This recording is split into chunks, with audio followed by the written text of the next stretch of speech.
뭐 특별히 하실 말씀 없으면 증인 신문 절차 계속 하겠습니다.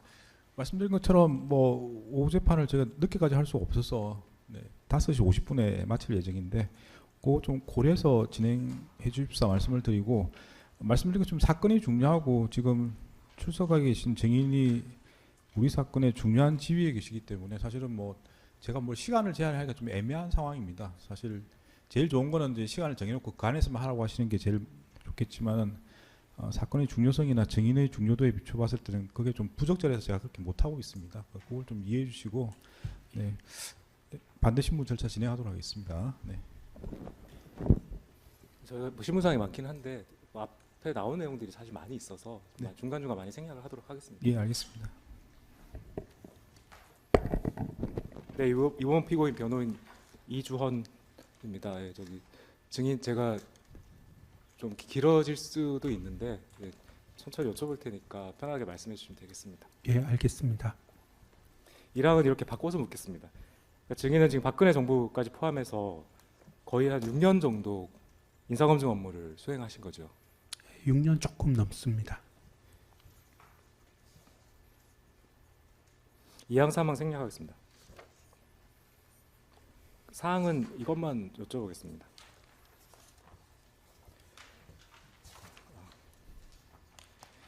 일단은 그 대통령이 검증을 통해서 얻을 수 있는 정치적 이익보다 뭐 인사 보안 유지라던가 신속성 등 또 다른 이제 정치적 이익이 더 중요하다고 판단해서 인사 검증을 실시하지 않고 인사권을 행사하겠다라고 결정을 하면 당연히 보좌진으로서는 따를 수밖에 없죠.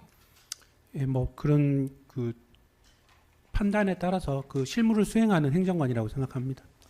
그 이 사건 법정에 증인으로 출석했던 홍철호 전무수석도 자신은 그 별도 인사검증 받지 않았다라고 증언을 하였는데 혹시 이 부분 기억을 하시나요? 정확하게 기억은 나지 않지만 아까 오전에 말씀드렸듯이 수석 비서관의 경우는 이렇게 좀 동의서 없이 그 어떤 논란 사항이나 이런 걸 언론 스크린 요 정도는 했던 것 같습니다.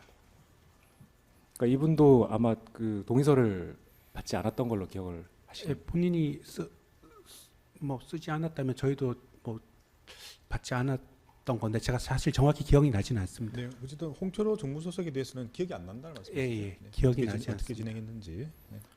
혹시 그 이 자리에 계신 그 정진석 피고인 같은 경우는 그 검증을 했는지 기억을 하시나요? 그 저기 실장님 같은 경우는 조금 기억이 납니다. 그때 수석님하고 같이 오셨는데요. 그 두 분 다 저희가 언론 스크린 한 기억이 납니다. 동의서를 받지는 않았습니다. 그 두 분이라는 게 어느 분을 말씀하시는 건가요?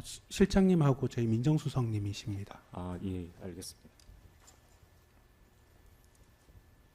그러니까 동의서는 안 받고 근데 보고서는 언론 스크린 한 그런 내용들을 기재한 보고서는 작성을 한 걸로 하였습니다. 기억을 예, 하시나요? 예. 근데 그거는 제가 작성을 한 건 아니고 저도 약간 좀 서포트를 했다 이런 정도로 말씀드릴 수 있을 것 같습니다. 그 이원모 피고인 경우에 그 인사비서관 퇴직 후에 한 네다섯 달 후에 다시 공직기강 비서관을 복귀했는데 그 과정에서 검증을 했는지 혹시 기억하시나요? 그때 안 했던 것으로 기억합니다. 제가 그 아마 어린이날인가 어버이날인가 그 근처였는데 하여튼 그 전날 직전에 바로 결정이 됐다고 들어가지고 그때는 언론 스크린도 안 했던 것으로 기억합니다. 그러니까 아예 동의서도 안 받고 예예. 그 보고서도 안 만들고. 예예. 알겠습니다.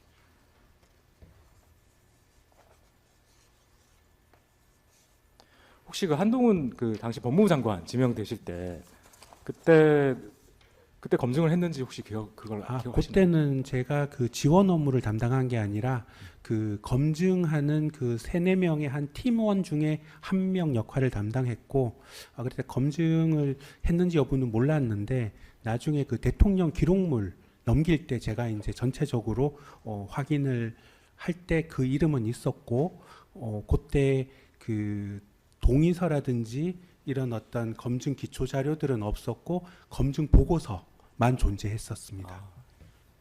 알겠습니다.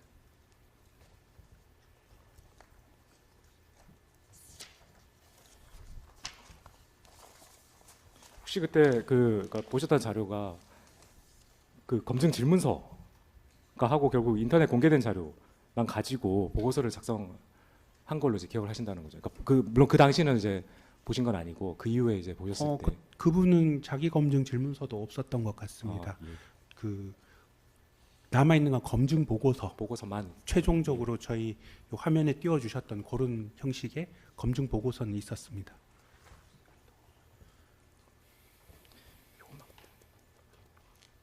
저 2026년 3월 10일자 국토교통부 사실조회 회신을 제시하겠습니다. 일단 이거 한번 그 빨간색 부분 네모 박스 한 부분만 보시면 되겠습니다.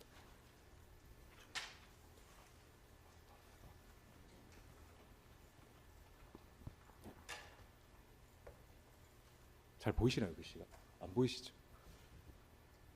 네모난 부분 말씀이십니까? 그 위에 보면은 법무부 장관 한동훈 그리고 이제 밑에 대통령비서 공직기획비서관 이원모 이렇게 써 있는데 예, 예, 보입니다. 보시면은 그러니까 대통령실에 자료 제공 요청을 받아 이를 회신한 사실이 있는지 여부를 물었더니 모두 해당 사항 없음 이렇게 왔습니다. 이게 국토교통부에서 온 자료입니다. 회신입니다. 예. 그 다음에 3월 19일자 관세청 사실조회 회신을 또 제시하겠습니다. 요거는 이제 이게 국토교통부. 네.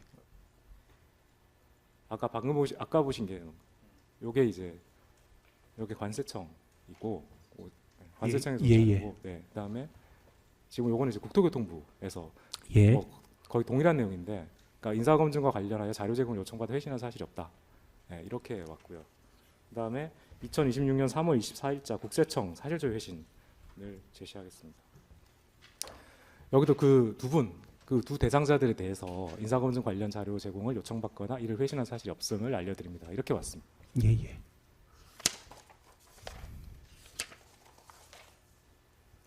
그러니까 결국 보시면 이게 그 뭐 아까 그 이원모 피고인에 대해서는 명확하게 말씀을 하셨고, 한동훈 그 당시 법무장관 그러니까 정무직인 한 청문직인데 예. 그 행정기관에 대한 자료 제출 요청이 아예 없었던 것이 맞죠.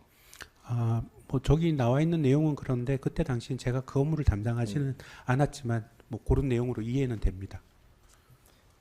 파랑입니다.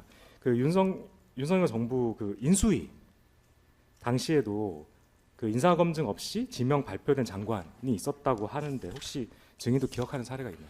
그때 저희 팀에서 진행하고 있는데 발표를 했던 분은 한 분 계시고 한 분은 아예 안 했던 걸로 제가 기억을 하는데, 기억한 거는 이제 나중에 제가 대통령 기록물을 정리하다 보니까 이분은 왜 없지 해서 제가 한번 찾아봤던 그런 기억이 나서 기억이 납니다. 혹시 누군지 성함이 기억이 나시나요? 그때 저희 팀에서 하다가 동의서를 받아서 진행을 하다가 최종 산출물이 안 나오는 과정에서 그냥 발표가 돼버렸던 분은 그때 환경부 장관이셨는데 한화진 장관님이신가 하여튼 여성 그 장관님이셨고, 아예 동의서도 없고 검증 보고서도 없었던 분은 그때 중기부 장관이셨던 이영 장관님, 이영 장관님으로 기억합니다. 네, 알겠습니다. 그래서 두 분 다 검증 보고서는 최종적으로 생산된 게 없습니다. 그게 지금 인수위 때 있었더니 예, 맞습니다. 예. 예, 계속 질문하시죠. 네, 알겠습니다. 시팡입니다.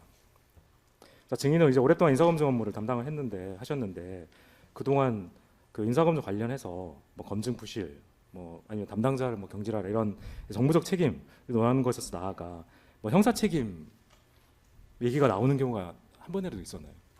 그런 일은 없었습니다. 10이랑 생략하겠습니다. 자, 인사검증 없이 인사절차를 진행하는 대통령 지시가 있는 경우 인사검증 실무자로서는 그 지시를 거부할 명분이나 근거는 없는 것이죠.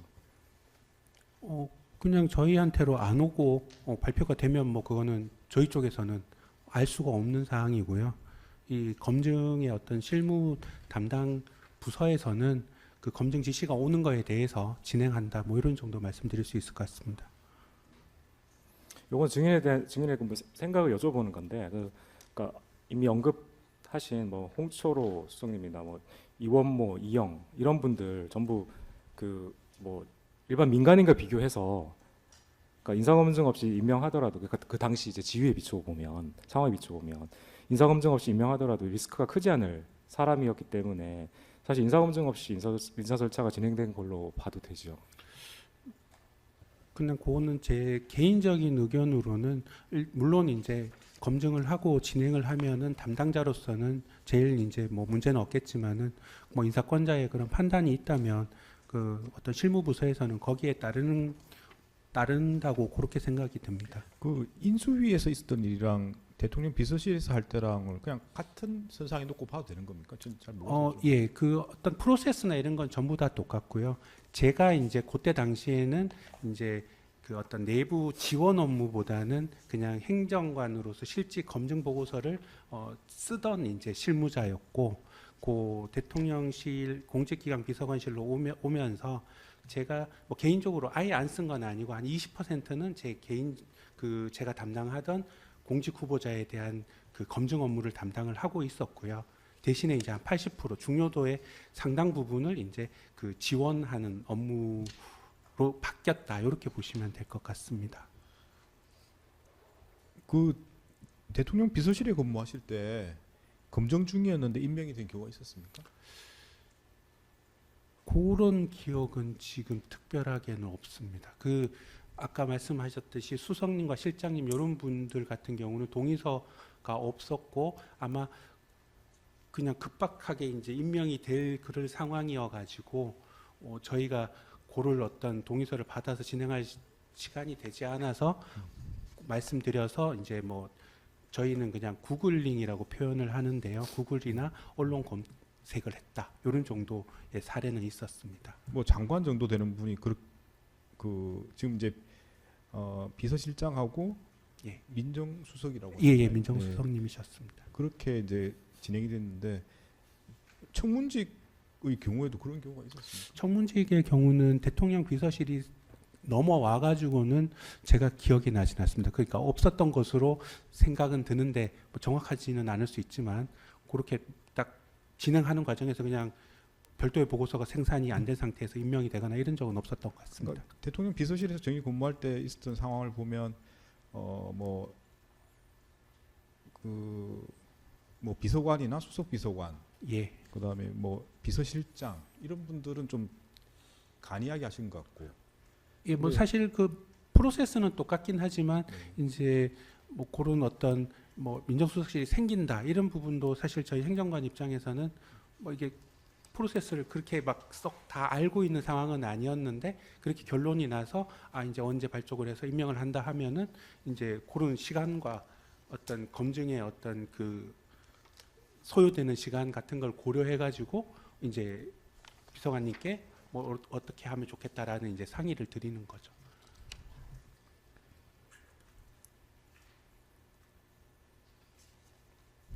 그러니까 지금 쭉 예외적으로 말씀하신 분들은 다 인수위 때 주로 하셨거나 아니면 뭐 대통령실에 근무하시는 분들 이런 분들을 말씀하시는 거고. 뭐 현재 기준으로 제가 그런 것 같습니다. 그러니까 지금 그렇지 않고 뭐 청문직에 해당되는 뭐 장관이라든지 이런 분들은 그런 말씀 안 하시는 것 같거든요. 예, 맞습니다. 그래서 뭐 한동훈 장관 이야기도 사실은 아까 그분도 인수위 때 인수위 때 있었던 일을 말씀하시는 거고. 예, 맞습니다. 그러니까 지금 인수위 이후의 시점에서는 비서관 말고는 이런 예외적으로 뭐 동의서를 안 받거나 자기 검증서를 안 받거나 청문직 같은 경우에 한정해 본다면 네. 동의서는 다 받았던 것 같습니다. 그래서 그거를 뭐 저 인사정보관리단에 뭐 100% 보냈냐 했을 때 지난번에 제가 말씀드렸듯이 뭐 일부 안 보낸 그런 사례가 있었던. 근데 결국 그분들도 다 검증 보고서 생산은 다 됐다. 이렇게 보셔도 될 것 같습니다. 네. 예, 알겠습니다. 네, 다음 질문하시죠. 근데 제가 하나 추가로 여쭤보겠습니다. 그럼 근데 그 증인께서 박근혜 대통령 때 하고 그다음에 인수위 때 하고 그다음에 이제 윤석열 정부 이제 출범 이후에 이렇게 세 시기를 경험하셨는데 세 시기가 인사검증 절차가 뭔가 특별 세부적인 절차가 다르거나 뭐 그런 프로세스가 다르거나 그런 게 혹시 있었나요? 뭐 큰 틀에서는 다 쭉 똑같았었는데 그냥 특징을 말씀드리자면 인수위 때는 이제 세평 조회를 이제 안 했었던 좀 약간 특징이 있고요. 그다음에 윤석열 정부 때는 그 인사정보관리단이 생기면서 약간 이제 뭐 주고 받고 의뢰하고 이런 정도의 그런 절차가 추가됐다 뿐이지 근간이 흔들리지는 않았던 것 같습니다.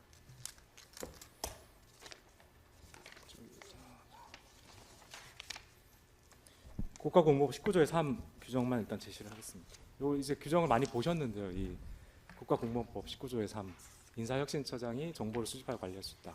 예, 이 전문은 이미 뭐 증인신문 과정에서 사실 몇 번 등장을 했고요. 근데 이 규정 보면 이 규정 역시 이제 정보를 수집 관리한다가 아니라 할 수 있다 이렇게 임의 규정으로 되어 있죠. 근데 저것도 마찬가지지만 저게 인사검증에 할 수 있는 어떤 그런 개념보다는 정보를 수집한다 이제 이런 네. 식의 좀 해석이 가능할 것 같습니다. 사실 이 규정 외에 인사검증 업무의 구체적인 범위나 절차를 규정한 법령은 없죠. 예, 저희도 이제 그게 조금 업무를 하면서 약간 좀 그런 명확하지 않게 저희 내부적으로는 그런 정도로 인식은 있었습니다. 이게 규정 명확한 규정이 따로 없다라는 정도의. 16항의 가로 바로 가겠습니다. 2022년 7월 28일자 법사위 전체 회의록 54면 하고 56면을 제시를 하겠습니다.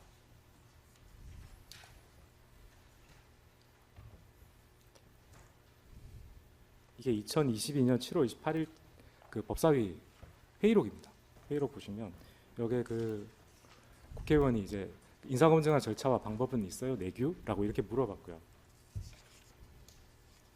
거기에서 이제 전반적인 답변인데 보시면은 뭐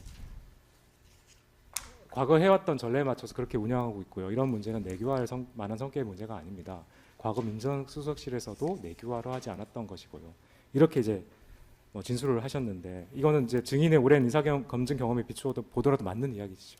제가 있었던 6년간에 한정해 보자면 저희 내부에 무슨 내규화라든지 이런 거는 아니었고 그냥 반복해서 말씀드리는 거지만 그 각종 이제 그 항목별 법령을 정리한 내부 그 참고 자료는 있었습니다. 네, 마찬가지로 뭐 인사검증은 반드시 며칠 이상 해야 한다거나 아니면 어떤 경우에 반드시 자료를 조회해야 한다거나 어떤 항목이나 자료는 반드시 검토해야 한다. 이런 뭐 법령이나 내규 매뉴얼은 당연히 없는 것이고요. 예, 없습니다.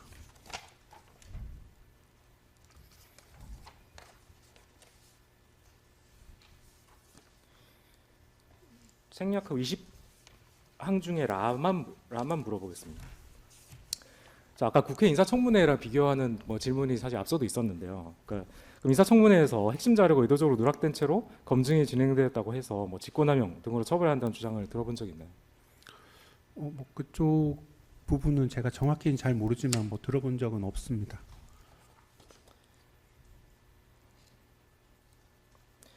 그 서원식에 대한 1회 진술조서 중 증거기록 제1권 332, 344면을 제시를 하겠습니다.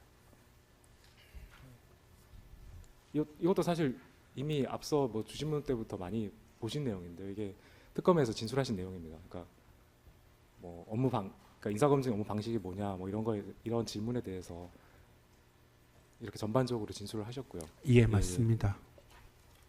그다음에 335면, 336면도 같이 하겠습니다.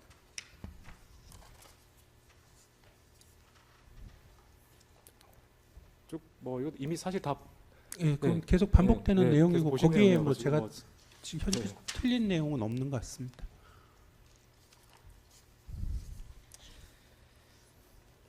자, 국정원 출신의 그 김모 행정관은 특검에서 그 공직기관 비서관실에 파견된 후 기존에 해보지 않은 인사검증 업무를 어떻게 숙지하게 된 것인지라는 질문에 대해서 전임자 또는 기존부터 근무하던 다른 행정관들로부터 구전으로 매우 숙지하였다라고 진술을 하였습니다.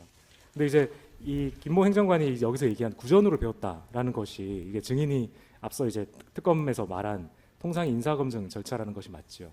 예, 저 역시 마찬가지로 제 전임자에게 뭐 어떤 그냥 구전으로 받았다. 그래서 그거를 뭐 제 개인적으로 뭐 정리를 할 수는 있지만 하여튼 그런 정도로 이해하고 있습니다.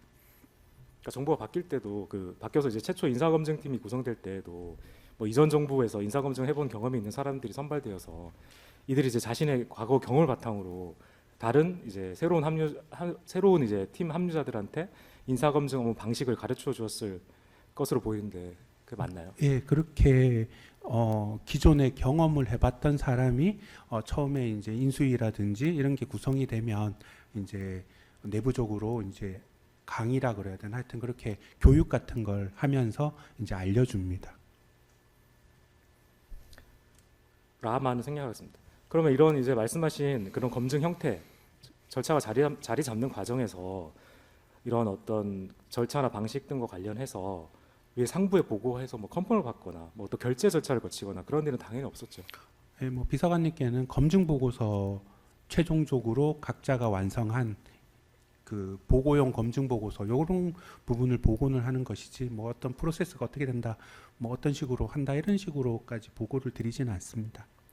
그러니까 결국 아까 증인이 그 특검 조사 당시 언급한 그 인사검증 절차라는 것도 절대적인 것은 전혀 아니었고 개개 인사검증 상황에 따라서 얼마든지 유동적으로 변동될 수 있었던 것이었죠.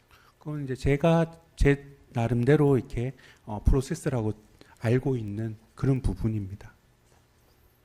생략하겠습니다.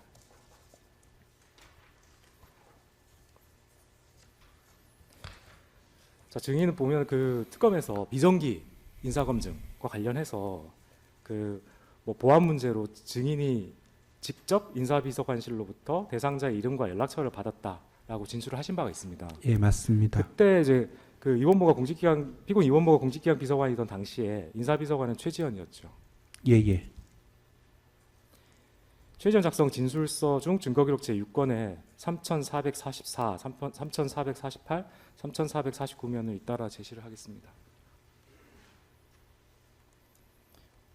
보시면 이거는 이제 그 최지현이 특검에 제출한 진술서입니다. 여기 저 표시된 내용 위주로만 한번 쭉 읽어보시면 될 것 같습니다.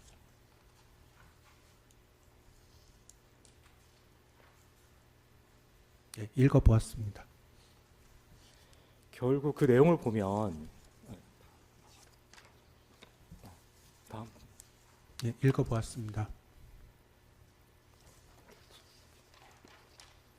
그 내용을 보면 청문직을 포함한 정무직 이상 직위의 경우에 대통령이 인사비서관에게 알리지 않고 공직기강 비서관에게 별도로 검증을 지시하는 경우가 있었고 그에 따라서 인사비서관인 자신도 임명이나 지명 발표 직전에야 해당 후보자 이름을 알게 되는 경우도 있었다고 하는데 혹시 이 점에 대해서 알고 계신가요?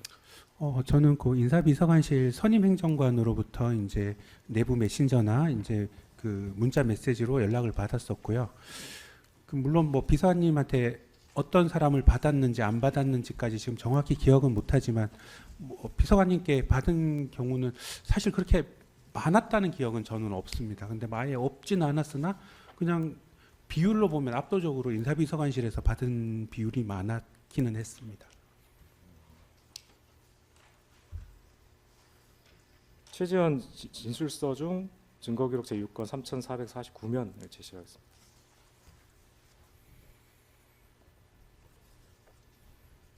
자, 진술 내용 보면 박성재 법무부 장관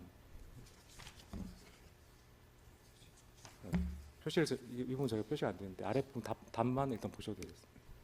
그러니까 박성재 법무부 장관의 경우 고도의 보안을 요하는 직위여서 지명 발표 직전에 후보를 전달받았습니다.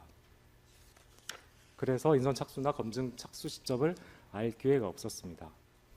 이렇게 이제 기재되어 있죠. 예, 읽어보았습니다. 그러니까 보면 최지현의 그 진술서 내용만 보더라도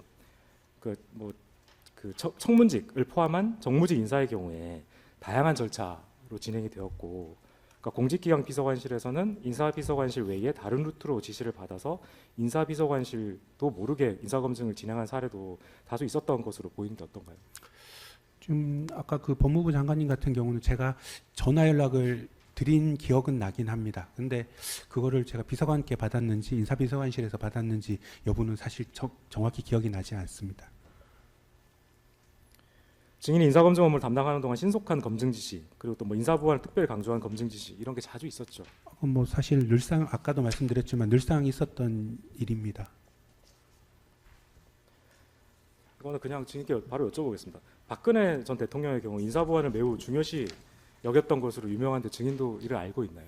예, 그때 뭐 인사 보안이 이제 새 나가면 바로 복귀를 한다 이런 정도의 그 제 선임의 그런 얘기를 들은 기억이 있습니다. 그러니까 대통령 인사권 행사는 고도의 정치 행위로서 그러니까 어느 타이밍에 어떤 사람을 어느 직에 지명 내지 임명하는지에 따라서 전국 상황이 급변할 수도 있는 것이죠.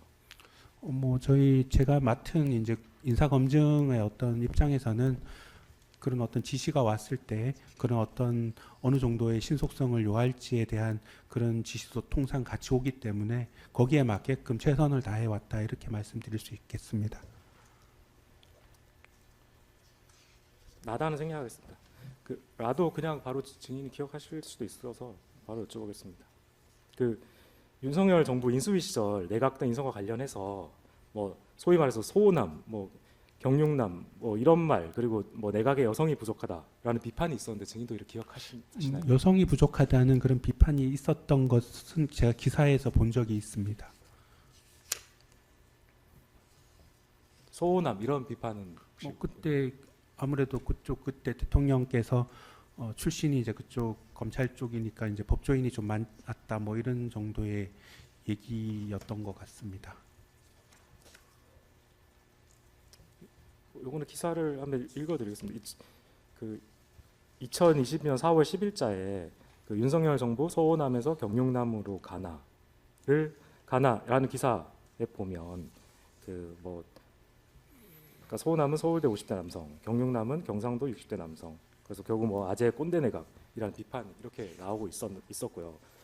그 다음에 머니투데이에서 이틀 후에 2022년 4월 14일자 기사를 보면 뭐 여성벤처협회 이영 중소벤처기업부 장관 후보 지명 환영 뭐 이런 이제 제목 기사가 났었는데요. 그러니까 이런 서운함 이런 비판 기사가 나오고 불과 이틀 후인 2022년 4월 13일에 대통령이 여성인 이영 당시 국회의원을 중기부 장관 후보자로 전격 지명을 하였고 그러자 여성 단체에서 환영 메시지를 낸 사실이 확인되는데 혹시 이런 내용 기억하시나요? 뭐 그렇게 크게 막 관심 있게 본 내용은 아니지만 그냥 그런 정도가 언론에 났었다 정도는 뭐 이렇게 흐릿하게 기억이 나는 것 같습니다. 변호사님 재판장님 말 끊어서 죄송합니다. 지금 이 내용이 주신문하고 무슨 상관이고 언론 보도 사항을 내셔도 될 것 같은데 증인한테 이 언론을 받느냐를 묻는 게 요정 사실과 어떤 의미가 있는지 의문입니다.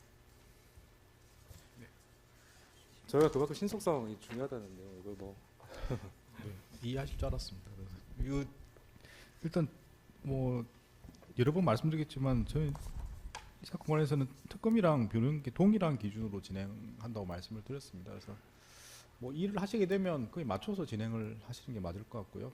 그냥 자료를 만드셨으니까 자료를 제시하지 마시고 그냥 물어보시고 그리고 또 말씀하신 것처럼 이게 지금 증인한테 물어서 뭘 어떻게 하시겠다는 건지 취지는 잘 모르겠습니다. 그래서 증인이 뭐 결정한 문제도 아니고 뭐 그냥 증인도 기사를 봤냐 안 봤냐 이 정도만 대답하실 것 같은데 그래서 이게 필요한 질문이신지 한번 검토를 해보셔야 될 것 같습니다. 저희가 이제 그러니까 신속성이 그 당시에 중요했다라는 이제 그리고 이제 인사 보안이 세면 이렇게 여러 가지 뭐 언론에서 비판이 있고 뭐 이런 게 있었다라는 내용을 조금 네, 그냥 그런 일이 있었는지 한번 물어보시는 걸로 대체하시는 게 좋을 것 같습니다. 네, 알겠습니다. 반은 생략하고 사항은 저희가 한번 여쭤보겠습니다. 기억을 하실 수도 있을 것 같아서 2024년 이제 4월달에 이제 총선 직후에 이제 뭐 국민의힘 민주당이 대패를 하자 대통령실에서 전국 타겟책으로 박영선 그리고 양정철을 정부 인사에 중용하는 통합형 인사를 시도하려는 움직임 이런 게 언론 보도되었는데 혹시 증인 기억을 하시나요? 언론 보도에서는 본 적은 있습니다. 그래서 이렇게 이제 언론 보도가 이루어지자 이제 논란으로 이어졌고 결국 대통령실이 이를 부인하고 실제 인사는 이루어지지 않았는데 혹시 이 부분을 기억하시나요? 저희 쪽에 검증 대상자로 통보가 된 적은 없습니다.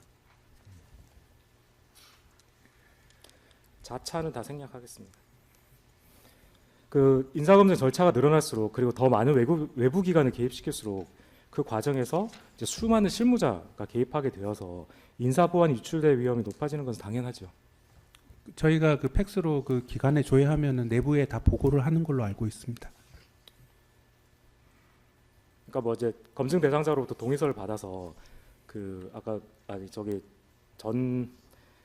그 신문 때도 나왔던 내용이긴 하지만 이제 행정기관의 검증 대상자에 대한 자료 제공 요청을 하는 경우에 당일 요청 대상 기관이 많아질수록 보안 유출 위험은 더 그건 높아지죠. 맞는 말씀입니다.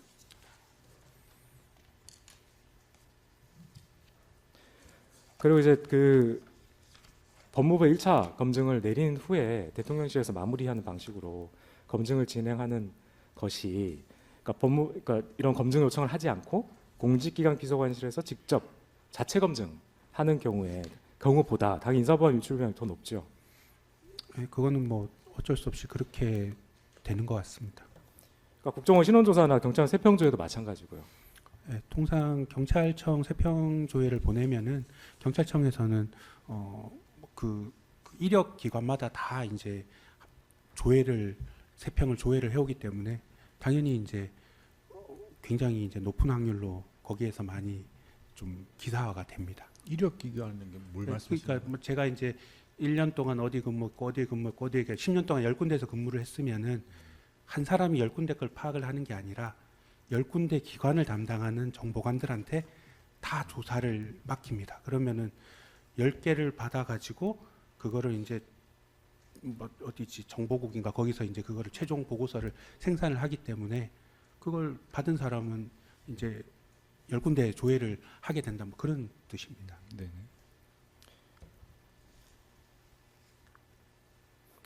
특히 이제 그 국정원 신원조사하고 경찰청 세평조회는 그 검증 실무자들 사이에서 인사보안이 유출되는 대표적인 루트로 통했죠. 뭐 저희 내부적으로는 그렇게 인지를 다들 하고 있었습니다. 그래서 이제 검증 단계에 있는 후보자 지명설이 이제 보도가 되면 그 행정관들끼리 또 결국 경찰 세평조회나 국정원 신원조사에서 보안이 샜나 보다 이렇게 말하고 뭐 했죠. 저희가 확신을 할 수는 없지만 대부분 이제 그쪽을 많이 좀 의심했던 건 사실입니다.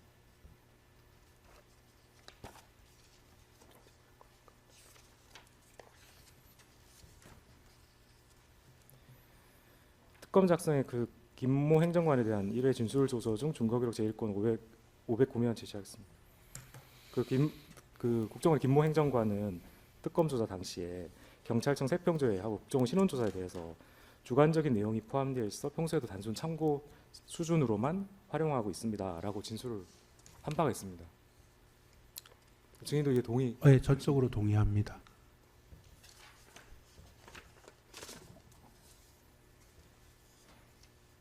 바로 가겠습니다.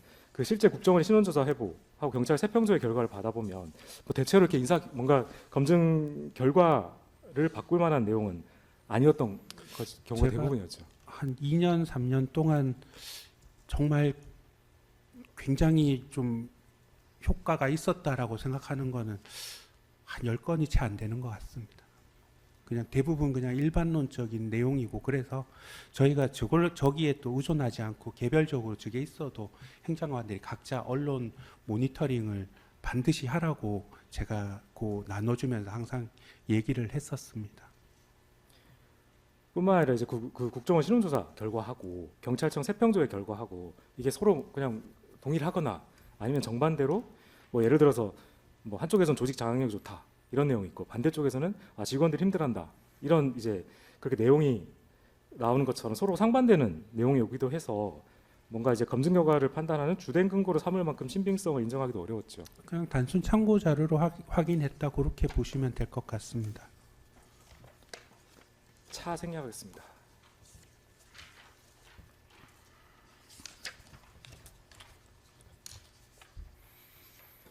(26, 27항) 생략하겠습니다.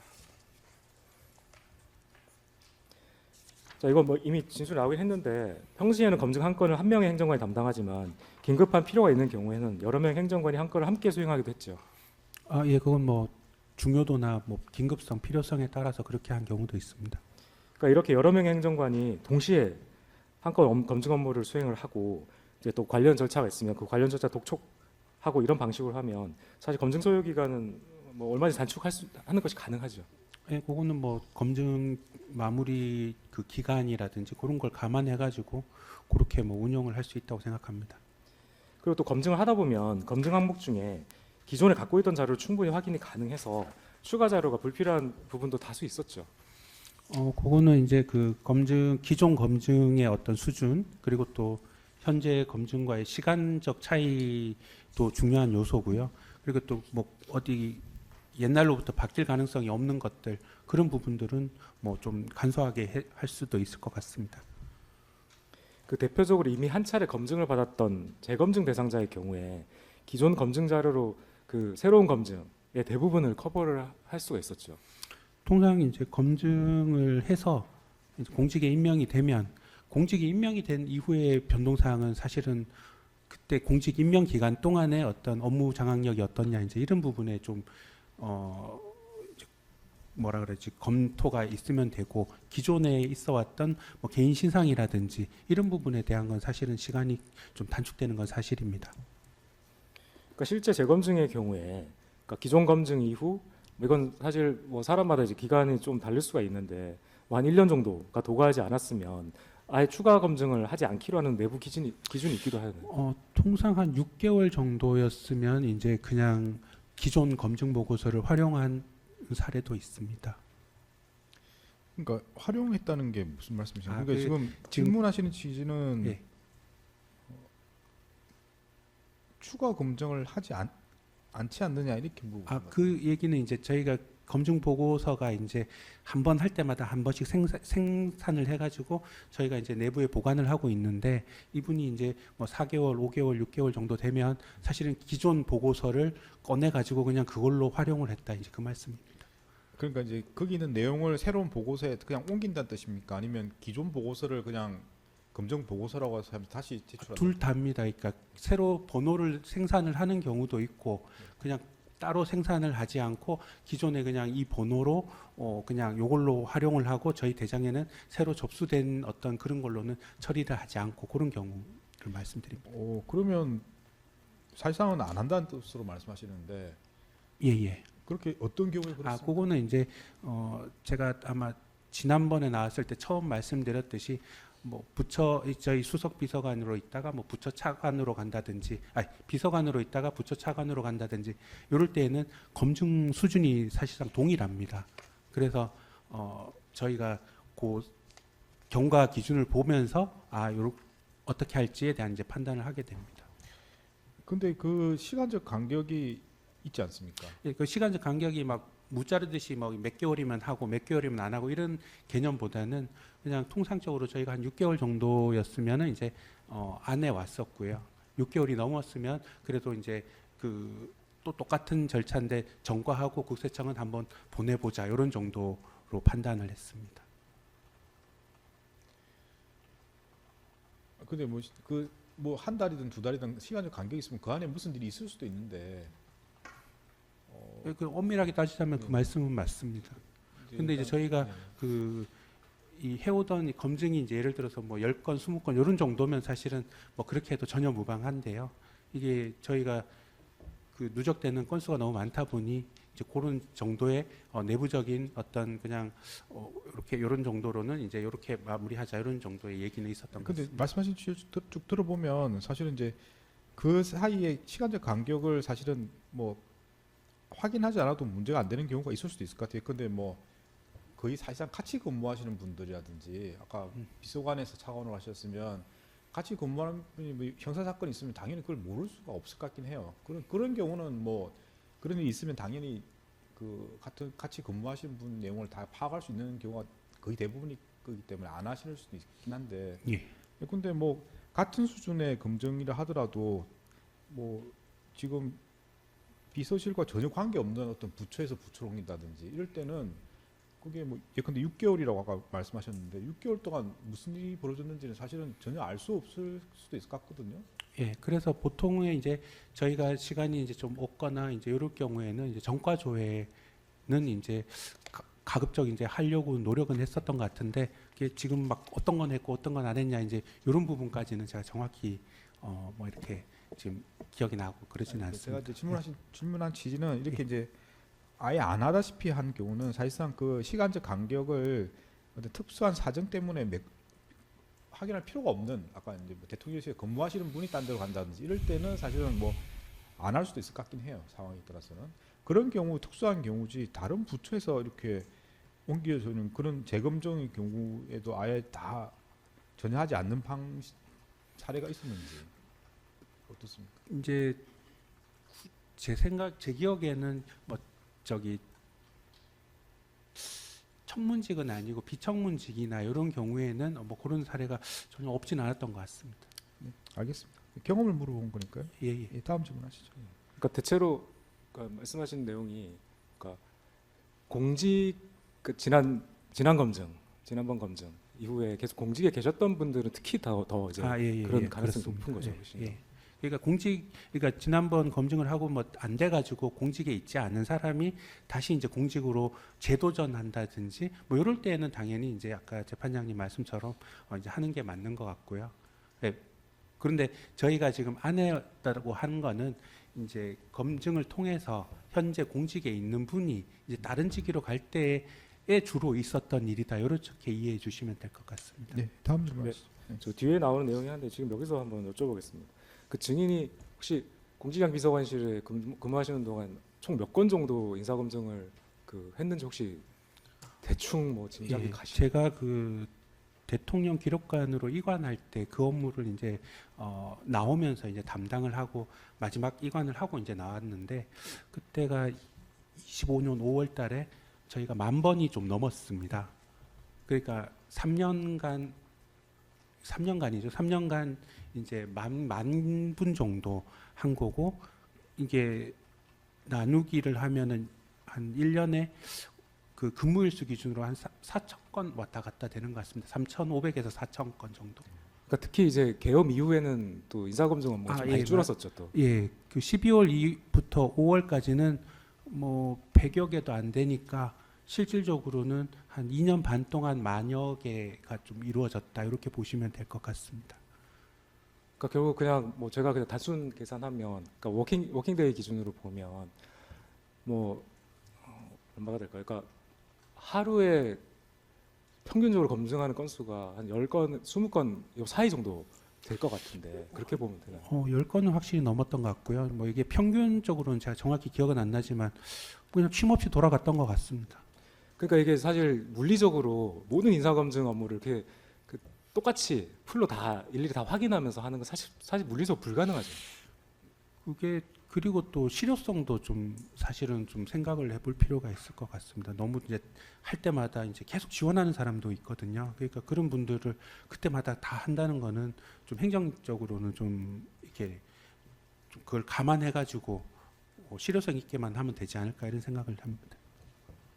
헌법재판관 뭐 청문직으로만 들었다고 하시니까 그러니까 이제 어떤 직위를 구체적으로 들은 게 아니고 검증 대상에 예. 뭐 청문직인지 아니 이렇게만 들었다 예. 하셨는데 그럼 청문직은 몇 건 정도 됩니까?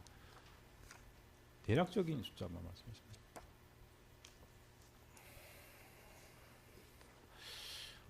청문직은 한 500건은 안 됐던 것 같습니다. 제 기억에는 한 300건 정도로 기억은 하는데 정확하지가 않기 때문에 그러면 3년 동안 300에서 500건 정도 남았다 이렇게 하면 한 되겠습니까? 500건은 안 됐던 것 같습니다. 예. 물론 뭐 업무에 따라서 이제 그 정도를 뭐 강약을 둘 수도 있는 거고 예.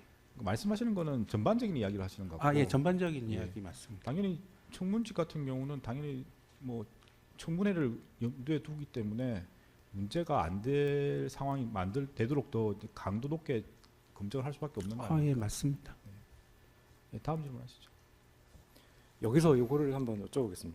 그 피고 이원모가 공직기강 비서관으로 근무한 기간 동안에 인사청문회를 거쳐서 취임한 뭐 장관 또는 장관급 공직자만 두고 보면 그 유상임 과기부 장관, 김용현 국방부 장관, 김한섭 환경부 장관, 김문수 노동부 장관, 김병환 금융위원장, 심우정 검찰총장, 이진숙 방통위원장, 안창호 인권위원장 이렇게 한 8명 정도밖에 안 되는 것으로 좀 보이는데 혹시 이 부분을 증인이 알 수가 그 있을까요? 말씀하신 분들은 제가 다 전화로 연락을 드린 분들이 맞고요. 그래서 동의서를 제가 다 받았고, 근데 이제 통상 청문직 같은 경우는 단수의 후보인 경우가 많긴 하지만 꼭 단수라고 또 단정을 할 수는 없습니다. 그러니까 조금 뭐 이렇게 뭐 2-3명 중에서 이제 한 분이 선택된 경우도 있고, 그냥 아예 그냥 한 분만 검증해봐라라고 하셨던 적도 있고, 그래서 그거는 일단 말씀하신 분들은 다 저희가 검증을 했던 분들은 맞습니다. 그러니까 제가 여쭤보는 취지는 결국 이제 이 청문직 자체가 그렇게 많지가 않다는 예, 거를, 많지는 예. 않습니다. 제가 아까 500건, 300건 얘기했는데 제 생각에 한 2, 300건으로 수정을 하는 게 맞을 것 같습니다. 네. 네. 그 사실 뭐 그 숫자를 정확하게 계산하고 계실 건 아닐 것 예, 예. 대략적인 숫자를 예, 그래서 말씀하시니까. 제 생각에 300 플러스 마이너스 정도로 보시면은 그래도 좀 이렇게 맞을 것 같습니다. 예, 알겠습니다. 30일에 다항으로 가겠습니다. 다시 가겠습니다. 그래서 공직기강 비서관실 내에서는 이런 재검증 아까 뭐 6개월 이렇게 정도 말씀하셨는데 그래서 업무량 재검증의 경우에 업무량이 가볍다는 취지에서 뭐 업데이트 이런 용어를 썼다고 예, 하는데 맞습니다. 저희가 이 업데이트라는 말씀을 제가 나눠드리면서 기존 검증 보고서하고 제가 뭐 국세청이나 뭐 범죄 자료 이렇게 조회한 것들 뭐 했으면은 그것도 나눠드리면서 자기 검증 질문서도 받았으면 이제 그것도 나눠드리면서 이제 업데이트해서 보고 드리세요 이런 정도의 말씀을 드렸었던 기억이 납니다. 이제 그런 말씀하신 재검증의 경우에는 하루 만에 검증을 끝낸 경우도 꽤 있었죠. 뭐 크게 피청문제 같은 경우는 뭐 그런 부분이 막 크게 색다르지는 않았습니다. 이 법정에 증인으로 출석했던 방기선 전 국무조정실장은 그 본인이 이제 기재부 차관하고 국무조정실장의 경우엔 될 때는 각각 검증동에서 제출하고 하루나 이틀 정도 후에 임명되었던 것을 기억한다라고 증언을 하신 바가 있습니다. 혹시 증인이 이렇게 기억하시나요? 그분 같은 경우는 기재부 차관 가실 때는 제가 정확히 잘 모르겠고요. 그 국무조정실장 가실 때는 그때 제가 연락을 드린 기억이 나는데 하여튼 뭐 이렇게 그냥 쭉 이어지다가 마지막 쯤에 하여튼 요분도 이제 뭐 연락을 드리라고 제가 전화번호와 연락처를 명단을 받고 비청문직으로 검증해라라고 해서 제가 그분한테 연락드려서 동의서하고 자기 검증 질문서를 달라고 했던 걸로 기억합니다. 그래서 크게 막 그분은 초창기에 나온 분은 아니고 아마 그 인선이 진행이 되면서 좀 나중에 나왔던 분으로 기억해서 아마 그 마지막 쯤에 나오고 바로 임명이 되지 않았을까 그런 생각은 해봅니다.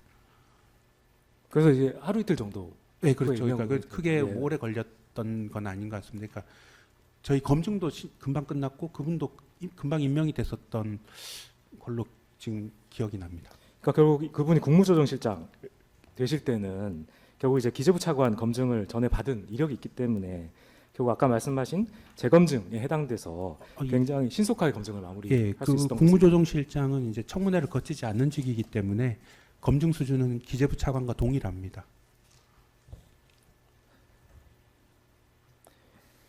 그 방기선 그분은 청문직 검증도 본인이 받은 적이 있다라고 말씀을 하셨는데 그리고 이제 검증동에서 제출하고 일주일 정도 후에 있었던 주례회동 당시에 대통령으로부터 이번에는 안 되게 되었다라는 이야기를 들었다라고 증언을 하신 바가 있습니다. 혹시 증인도 이 청문직 검증에 대해서 기억을 하시나요?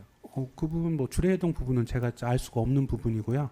저희가 그때 청문직 검증은 실시를 했던 기억이 납니다. 그래서 그분 같은 경우는 또 재산 부분인가 그때 소명을 저희가 요구를 했는데 이게 뭐 좀 원활하지 않다가 어느 순간 검증이 그냥 멈춰버렸던 기억이 납니다. 그래서 그분 같은 경우는 하다가 저희가 최종 보고서 생산을 안 했습니다. 그래서 그 최종 보고서 생산을 안 했기 때문에 제가 이분은 왜 안 하고 그냥 끝났지 이런 정도의 그냥 생각이 있었습니다.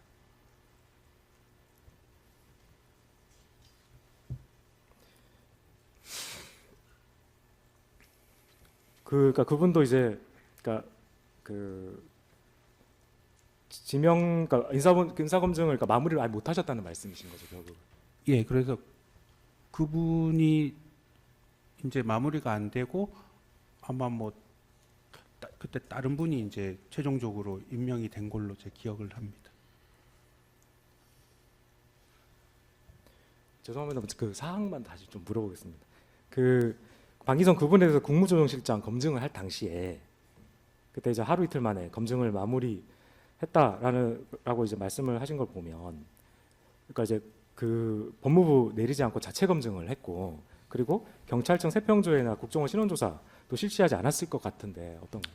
예, 그분 같은 경우는 일단 그런 부분은 안 한 게 맞는 것 같고요. 이제 다만 전과조회까지 안 했는지 그 부분까지는 제가 지금 좀 이렇게 기억이 좀 흐릿해서 말씀을 드리기 좀 어려울 것 같습니다. 4차 뭐 카타파는 다 생략하겠습니다. 32항. 자, 청문직 검증의 경우에 사실 검증 항목들은 비청문직 검증하고 대동소이하고 다만 뭐 과태료, 관세, 정치 후원금 이 정도를 추가 확인하는 정도에 불과하다고 하는데 맞나요? 거기에 플러스해서 국세청 자료가 조금 더 이렇게 좀 많이 옵니다. 그러면 조금 더 납세와 관련해서 조금 더 폭넓게 확인하는 부분이 있습니다.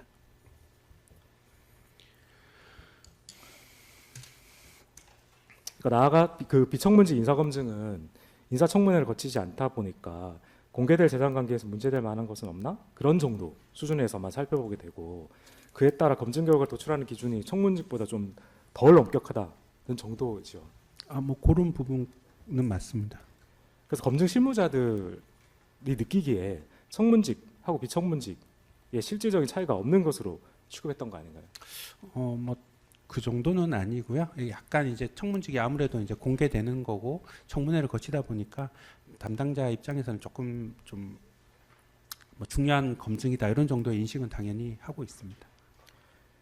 청문직 인사검증이라고 해서 인사검증에 뭐 최소한 어느 기간 이상이 필요하다라고 일률적으로 단정할 수는 없고 네, 그건 개개 맞습니다. 상황에 따라서 얼마든지 신속히 검증을 마무리할 수 있는 것이죠. 그거는 뭐 검증 담당 실무 행정관 입장에서는 그런 어떤 인사권자의 인사 뭐 어떤 그런 계획이 정해진다면 거기에 맞춰서 이제 하는 거는 뭐 당연한 일이라고 생각합니다. 최지현 작성 진술서 중 증거기록 제6건에 3,449, 3,450면을 제시하겠습니다. 이것도 그 아까 보신 그 최지현이 특검에 제출한 진술서입니다.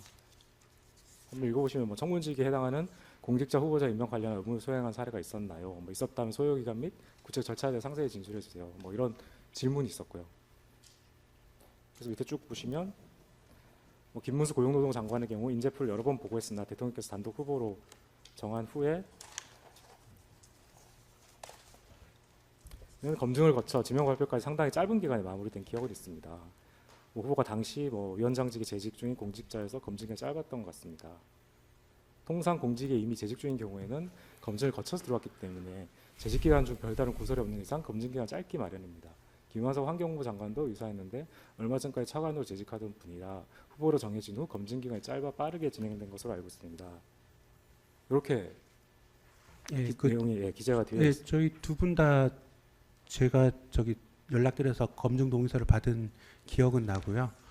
그래서 이미 그 재산이 공개되는 분들 같은 경우는 추가적으로 이제 청문회를 하면서 뭐 이렇게 이렇게 확인되는 부분들이 사실 제한적인 건 맞습니다. 그래서 조금 아마 저렇게 말씀드린 것 같고 뭐 크게 이의가 없습니다. 그러니까 뭐 결국 이제 청문직 인사검증이라고 해서 뭐 무조건 얼마 이상의 시간이 소요되거나 하는 것은 아니고 결국 개개 검증 상황에 따라 이제 빠른 시간에 마무리되기도 했던 것이죠. 맞죠? 예, 그러니까 뭐 담당자로서는 굉장히 중요하다는 인식은 있었지만 뭐 그게 꼭 막 중요하다고 해서 뭐 이렇게 길게 해야 된다 이제 그런 의미로 말씀드린 건 아닙니다. 그 말씀에 동의를 합니다. 결국 이제 김문수, 김한섭 지금 이 두 분을 이제 예시로 들었는데 이처럼 이제 한 차례 검증을 받았던 사람에 대해서 다시 청문직으로 검증하는 경우에는 검증 기간이 짧았던 것이 맞죠. 예, 그게 이제 뭐 정확히 뭐 저기 청문직이라기 되어 있어서 뭐 재검증 업데이트 이런 부분까지는 아니지만은 아마 이제 고 차관급으로 재직하고 있기 때문에 조금 더 이렇게 수월했던 그런 기억은 좀 있습니다. 최지현 작성 진술서 중 증거기록 제6건에 3,450명 제시하겠습니다. 같은 동일한 진술서입니다. 보시면 청문직이 포함한 정무직 공직자의 경우 인사의 시점이 일반 고위공무원에 비해 더욱 중요해서 대통령께서 정한 시점에 인사가 이루어지도록 하기 위해 단기간에 후보군을 추가로 발굴하고 여러 차례 보고하느라 업무량이 몰리곤 했습니다. 인사보고 자리에서 대통령께서 인사에 속도를 내라고 강조하시며 저에게는 후보군을 추가로 빨리 더 찾아보라는 지시를 공직기강 비서관에게는 검증을 더욱 신속히 진행해야 하고 현재 공직자인 후보나 오랜 기간 공직에 재직한 경험이 있는 후보자들의 경우 검증 기간을 최소화하라는 지시를 여러 차례 하신 기억이 있습니다.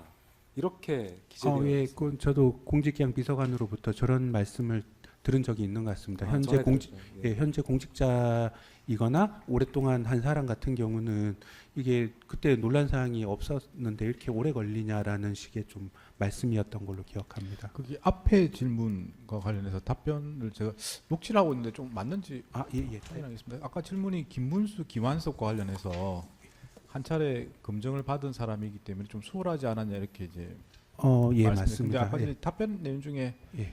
업데이트 정도는 아니 청문직 그러니까 대상자라서 예. 아까 말한 업데이트 정도는 아니지만 예.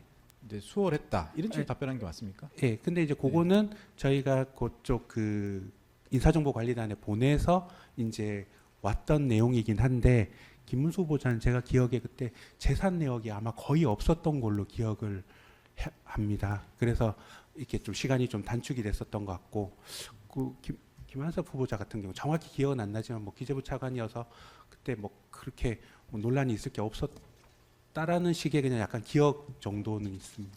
그 아까 업데이트란 표현은 이제 짧은 시간에 재검증할 때 업데이트란 표현을 예, 쓰셨던 그건 이제 것 직위도 같고요. 어느 정도 비슷한 검증 수준일 때에는 네네. 이제 그러니까 저희가 뭐 업데이트란 표현을 좀 썼는데요. 아까 이제 방금 질문에서 나오는 그 김문수 같은 예. 경우는 동일한 수준의 검증 수준이 아니지 아닙니다. 않습니까? 예, 아니기 그래서 때문에 업데이트란 말을 쓸 수가 그러니까 제가 업데이트 없었다. 정도는 아니지만 예. 뭐 용이했다. 예, 상대적으로 그렇죠. 용이했다. 이렇게 예, 말씀하신 예, 거죠. 그렇죠. 업데이트에 방점이 있는 게 아니라 저희 관리단에 뭐 생략하고 이랬다는 의미가 아니고 관리단 보내서 이제 받고 저희가 뭐 세평이나 뭐 이런 절차를 거쳤다 이제 그런 얘기인데 다만 이제 저희가 기존 자료가 있으니까 좀 확인한 검증 보고서가 있으니 그걸 보면서 이제 파악하기는 좀 수월했다 이제 이런 식으로 좀 이해를 해주시면 될 것 예, 같습니다. 저희가 증인신문 과정도 녹취를 하고 있는 상태라서 예. 뭐 지금 나중에 또 녹취도 많이 열람 복사를 많이 하시기 때문에 좀 더 정확하게 하려고 제가 예, 좀 하겠습니다. 알겠습니다. 예. 다음 질문 하시죠. 네, 35항으로 가겠습니다.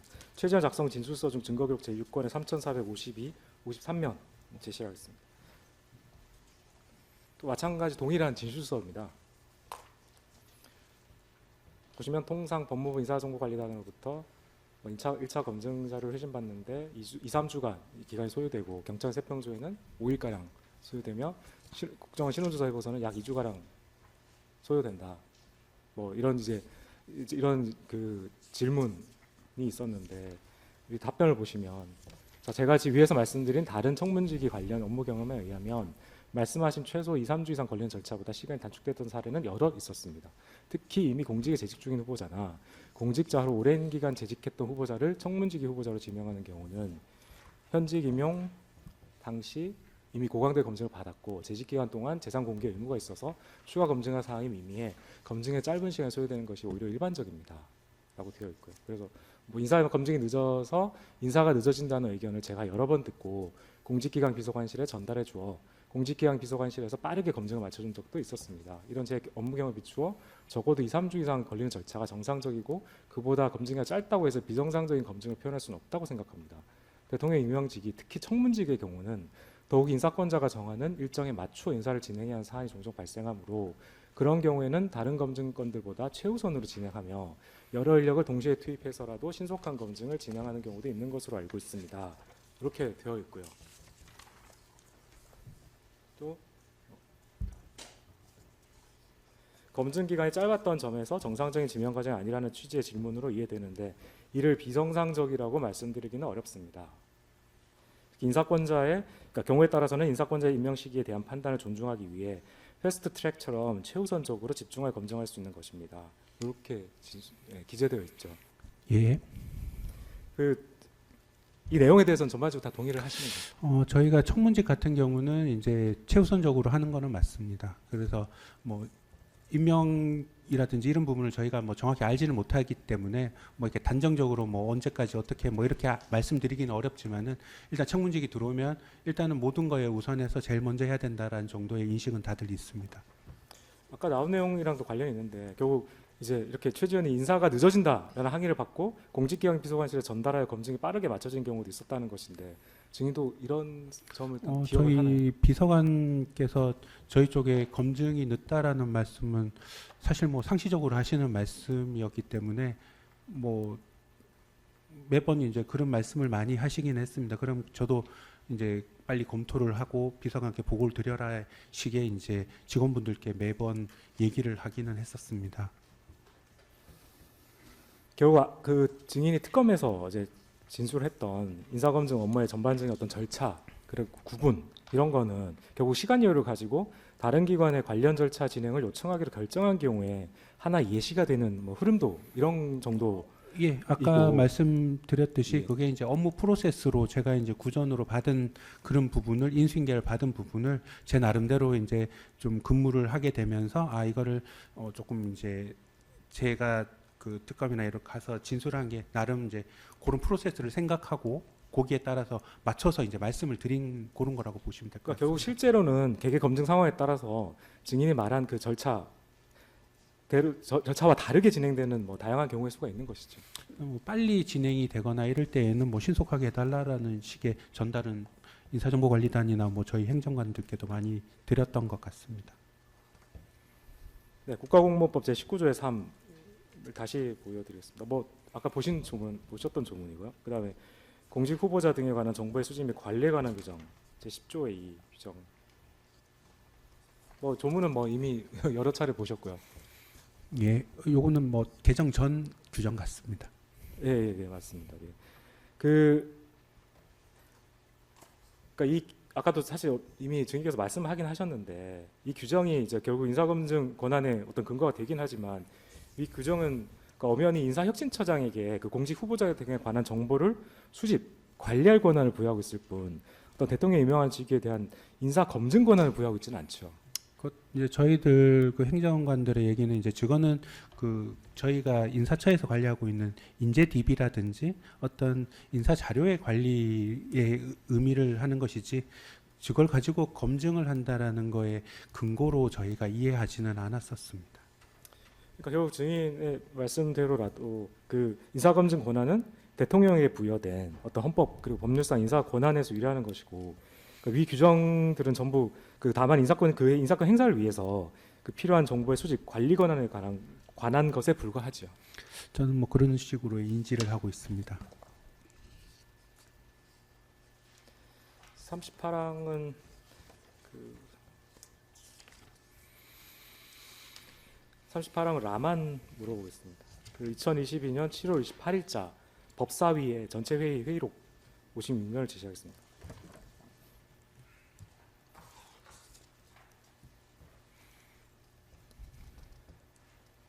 그 법무부 이제 2022년 그때 이제 정부가 바뀌면서 그 법무부 장관에 대해서도 인사검증 권한 부여 뭐 규정 이제 도입을 했는데 그 공직 후보자 등에 관한 정보의 수집 및 관리에 관한 규정 제10조의 1을 개정을 해서 이제 법무부 장관에게도 위탁하는 것으로 되어 있는데 이때 그 도입을 주도한 한동훈 당시 법무부 장관도 법무부 인사정보관리단의 인사검증 업무와 관련해서 보시면 대통령실에서 의뢰하는 사람에 한해서 하는 겁니다. 뭐 고위공직자 중에서 대통령실에서 의뢰하는 사람에 한하는 겁니다. 뭐 이렇게 이미 되어 있고요.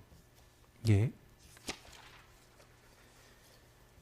그러니까 결국은 이제 공직기관 비서관실 요청이 있는 경우에만 법무부 인사정보관리단이 인사검증 업무를 수행할 수 있도록 제도가 설계된 것이 맞죠.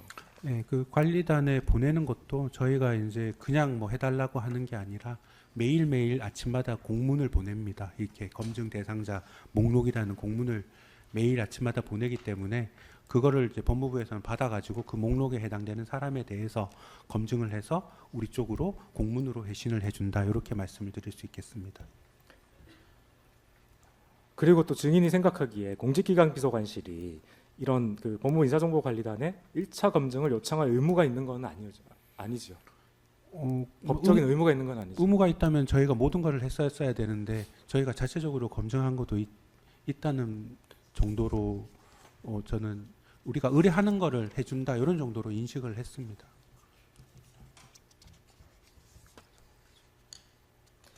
(39항은)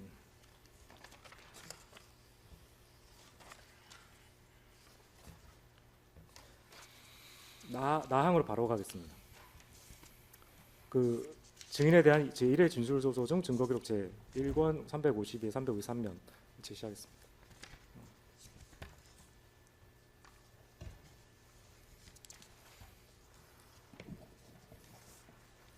이것도 께서 이미 사실 보신 내용이긴 한데 그 뭐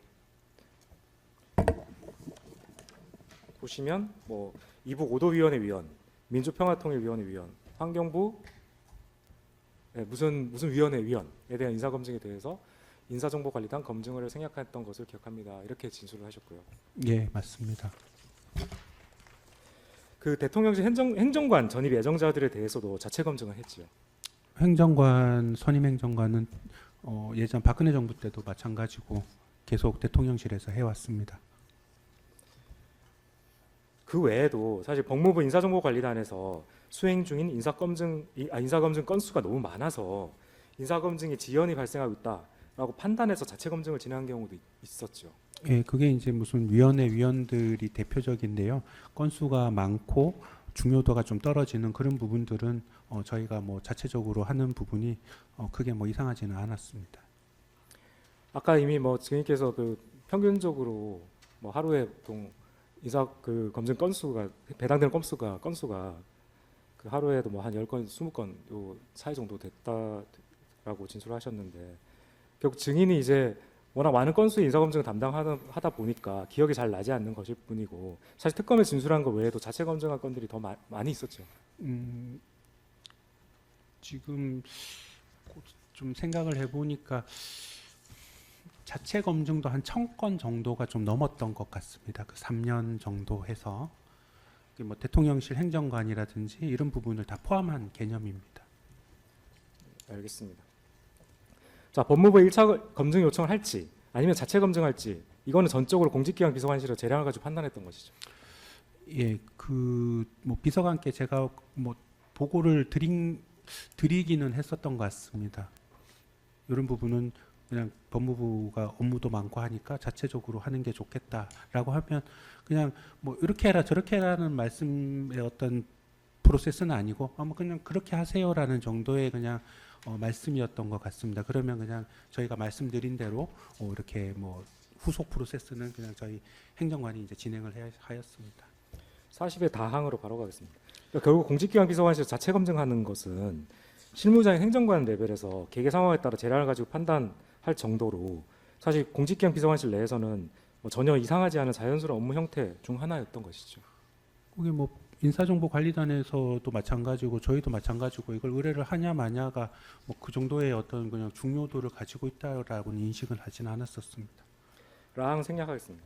그럼 자, 예컨대 뭐 그 청문직에 해당되는데 지금 급박해서 지금 법무부 쪽에다가 인사정보관리단 쪽에다가 뭐 이렇게 조회할 시간이 좀 촉박해서 못할 것 같다. 아, 예, 그런 부분은 청문직 부분은 재판장님 말씀처럼 조금 제가 그냥 우리가 할까요, 저쪽이 할까요, 뭐 이렇게 뭐 이게 제 혼자 결정하기는 사실은 좀 굉장히 부담되는 업무이기 때문에 그런 거는 비서관님께 말씀을 드렸을 텐데 제가 그때 당시에 이거를 뭐 이렇게 하는 게 좋겠다, 저렇게 하는 게 좋겠다라는 식의 말씀인지 그런 부분은 사실 정확히 기억이 나지는 않습니다.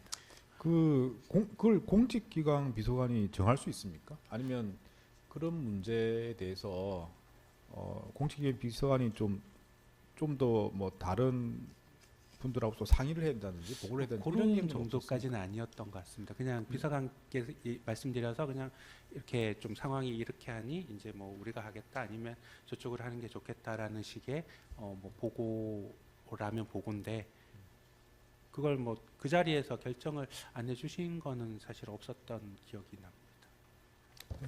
다음 질문하시죠. 네, 40이랑입니다.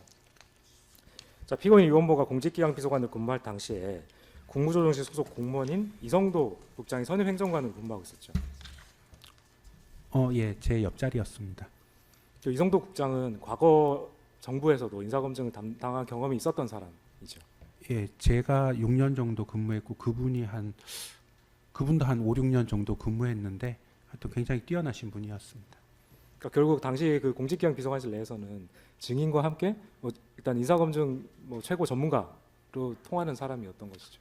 뭐 저도 뭐 그런 정도라고 생각을 합니다. 그런데 이제 그 이성도 국장이 2025년 1월달에 파견 복귀를 하게 되었죠. 예, 그때 교육 때문에 어쩔 수 없이 파견 복귀를 하셨습니다. 그래서 그 당시 그 피고인 유원모가 공직기관 비서관실의 자체 검증 역량이 떨어질 것을 우려를 해서 이성도 국장한테 공직기관 비서관실의 자체 검증 역량이 떨어지지 않도록 대응 방안을 마련하고 복귀해달라라고 지시했던 일을 증인도 알고 있나요? 그래서 이성도 국장이 저한테 이제 뭐 납세 부분은 너가 있으니까 크게 걱정이 없는데 이제 다른 부분에 대한 이제 업무를 어떻게 해야 될지에 대한 걱정을 많이 얘기해서 제가 그 인수위 때 자료라든지 이런 거를 좀 그 김땡 후보 행정관하고 그 김영진 행정관하고 같이 좀 나눠주면서 작성도 한번 해보라라는 식의 좀 그런 얘기를 한 기억이 있습니다.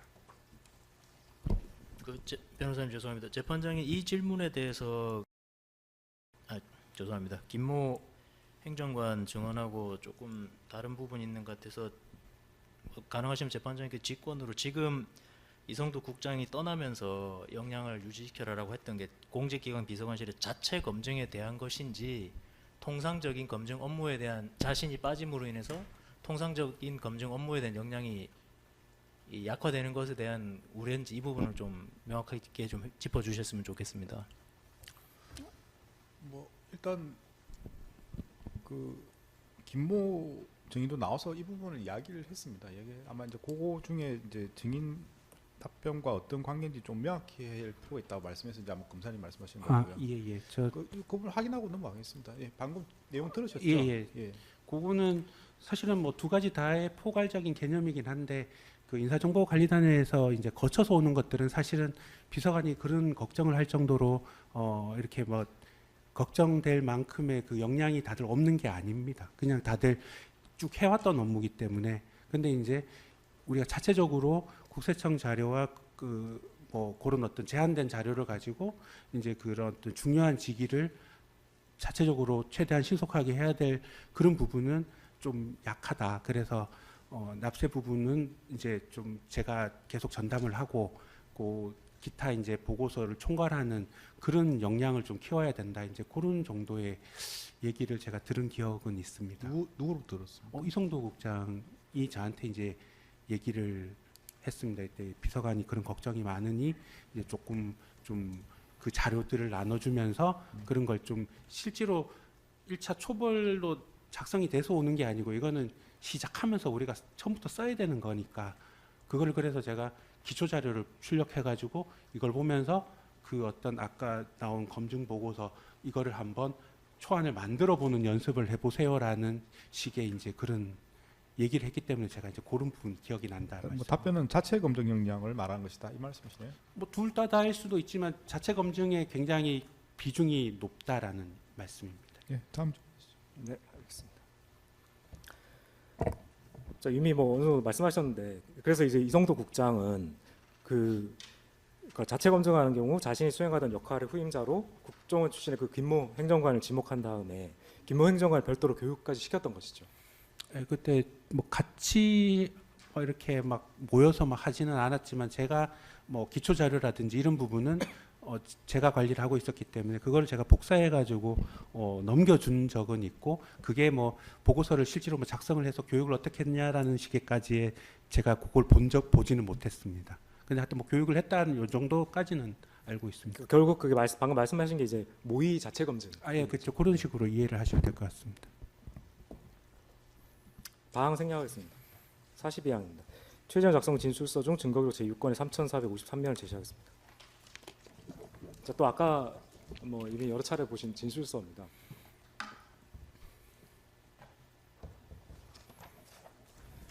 보시면 청문직위인지 여부를 불문하고 법무이사정보관리단에 보내지 않고 공직기관 비서관실에서 자체적으로 검증하는 사례도 여러 번 들은 적이 있습니다. 이렇게 되어 있습니다.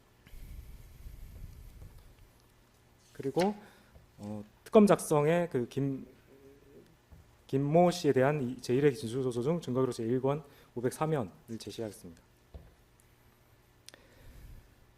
자, 그 김모 행정관도 보시면 장차관 등 보완이 요구되거나 중요한 사안의 경우 평소 절차를 거치면 3주 내지 1개월 이상 소요되기 때문에 공직기관 비서관실에서 직접 정보 제공 동의서도 받고 검증 업무도 하고 있습니다.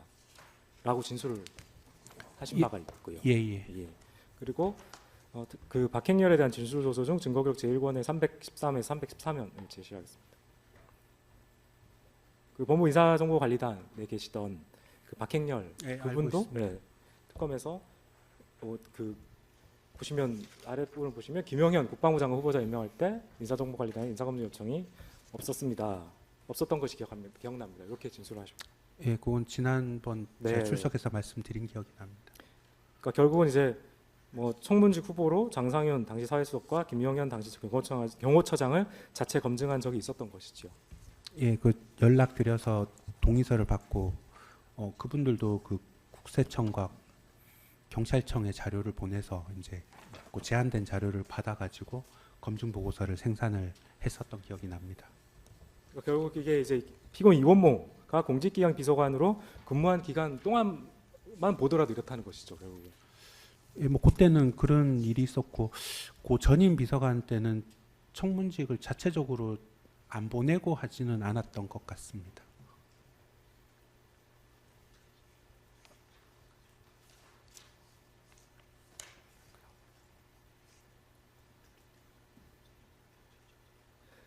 그러면 증인이 기억하시기 그 장상윤, 김용현 두 분에 대해서 그 자체 검증할 때 그때도 그럼 국세청하고 경찰청 자료만 받아가지고 아, 예, 검증하셨던 그 거예요? 프로세스는 그 헌법재판관 후보자 두 분과 동의를 했습니다. 국세청에 그 자료 요청해서 자료를 받았고 경찰청에 범죄 조회를 했고 나머지는 저기 뭐지 그 재산 공개된 그 자료나 이런 걸 가지고 보고서 작성을 완료했던 기억이 납니다. 사항으로 바로 가겠습니다. 결국 청문직 인사검증 대상자에 대해서도 공직기강 비서관실을 자체 검증한 경우가 결국 있었던 것이죠. 예, 지금 제가 기억나는 건 그 두 건입니다. 예, 두 건 네 분입니다. 결국 법무부 1차 검증 요청을 할지 아니면은 공직기강 비서관실 자체 검증할지 이런 여부가 사실 청문직 비청문직 이렇게 엄격하게 뭐 구별되어 있었던 건 아니죠. 예, 뭐 특별히 그때 그 김용현 장관 할 때는 뭐 보안 그 장상윤 수석님하고는 보안을 좀 잘 유의해서 자체적으로 하라라는 정도의 비서관님 지시는 있었던 것 같습니다. 제가 그거는 직접 들은 건 아니고 이성도 행정관을 통해서 들었기 때문에 정확히 어떤 식으로 이성도 국장께 말씀을 하셨는지까지는 제가 알지 못합니다.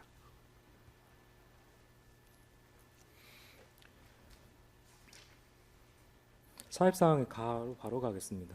그러니까 법무부 1차 검증을 요청하지 않고 자체 검증했던 건수가 뭐 굳이 따지면 당연히 적기는 한데 그렇다고 해서 그것이 내부 절차에 어긋난다거나 뭐 문제가 있는 거라고 생각하지는 않으시죠? 그렇게 생각하지는 않습니다.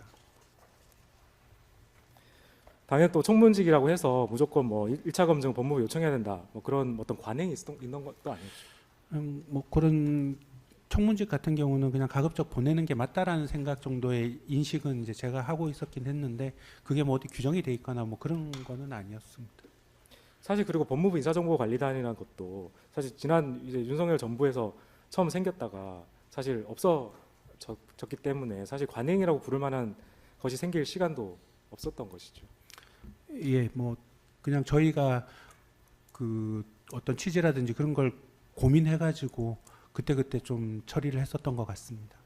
근데 뭐 실질적으로 업무를 쭉 하신 거 이야기 들어보면 그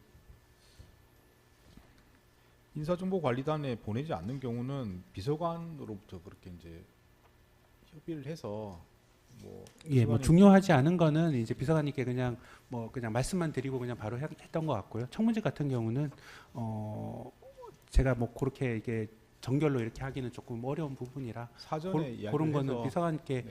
통상적으로는 보고를 드리는 게 맞는데 제가 그때 뭐 요거를 어떻게 했는지 프로세스에 대해서 정확히 기억은 나지는 않으나 뭐 일반적으로 보고를 드리고 뭐 이렇게 하는 게 맞습니다. 그러니까 청문직을 보면 그걸 이제 증인이 특별한 사정이 없으면 보내는 게 맞는 거고 뭐 사정이 있으면 못하면 이제 그 비서관한테 이야기를 해서 이런저런 사정으로 좀 촉박하다 해서 이제 뭐 승인이라고 해야 되나 어쨌든 뭐 그렇게 동의를 받은 후에 그렇게 절차를 예, 진행하는 일반론적으로는 이제 뭐 그런 게 맞습니다.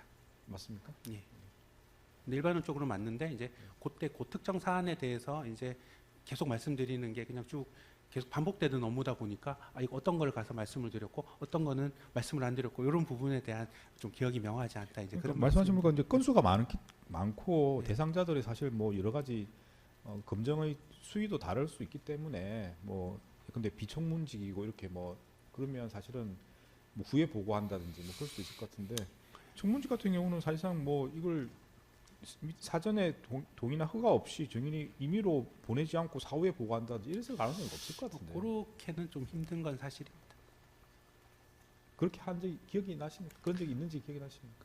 그러니까 그 다른 사례가 있는지는 기억이 나지는 않으나 이제 그런 일반론적으로는 청문직 같은 경우는 이제 비서관께 가서 이제 이런 방식으로 진행이 해야 될 것 같다라는 식의 보통 보고를 드리는데 지난번에 또 이제 말씀을 주셨지만은 이제 그런 어떤 제가 진술한 내용이 왜 이제 또 달라졌냐라는 그런 질문에 제가 좀 당황스러운 게 그때 제가 그런 진술을 특검에 가서 한 건 맞고 그런 일반적인 프로세스 상에는 그렇게 진행되는 게 맞으나 제가 그때 그런 어떤 기억이 있냐 이제 그 부분을 제가 그 기억은 없습니다라는 그런 말씀을 드린 겁니다.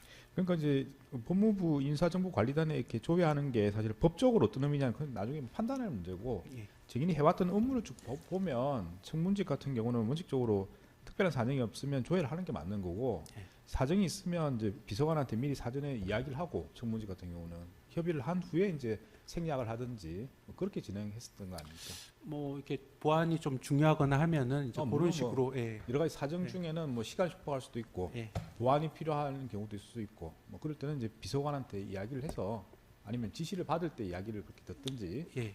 사전에 이야기가 협의가 된 후에 이제 생략을 하고 진행하는 거 아닙니까? 예, 맞습니다.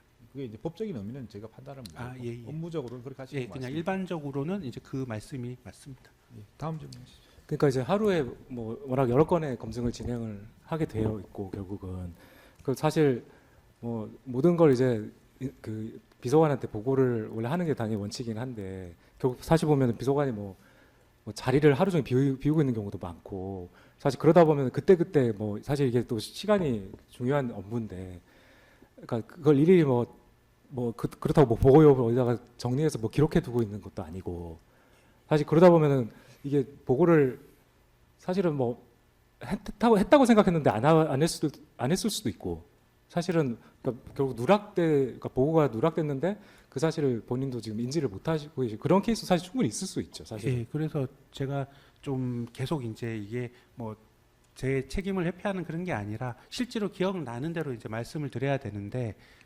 지금 그런 어떤 매일매일 흘러가는 이제 그런 건수들 나눠주고 받고 또 이제 어떤 거는 생략하고 어떤 것도 보내야 되고 이런 거를 막 이렇게 종합적으로 하다 보니 이게 일반론적으로는 아까 제가 총론적으로 당연히 이제 그런 프로세스가 맞는데 그 개별적으로 요 헌법재판관은 제가 가서 말씀을 드렸냐 이제 뭐 어떤 승인을 받았냐 이런 부분에 대해서 제가 사실은 기억이 나지 않는데 일반론적인 얘기를 제가 그때 이랬던 것 같습니다라고 얘기를 못 드리겠다 이제 그 말씀을 드리는 겁니다. 그러니까 그 그게 프로세스 이제 자체가 아니라는 건 네네. 아니고 예.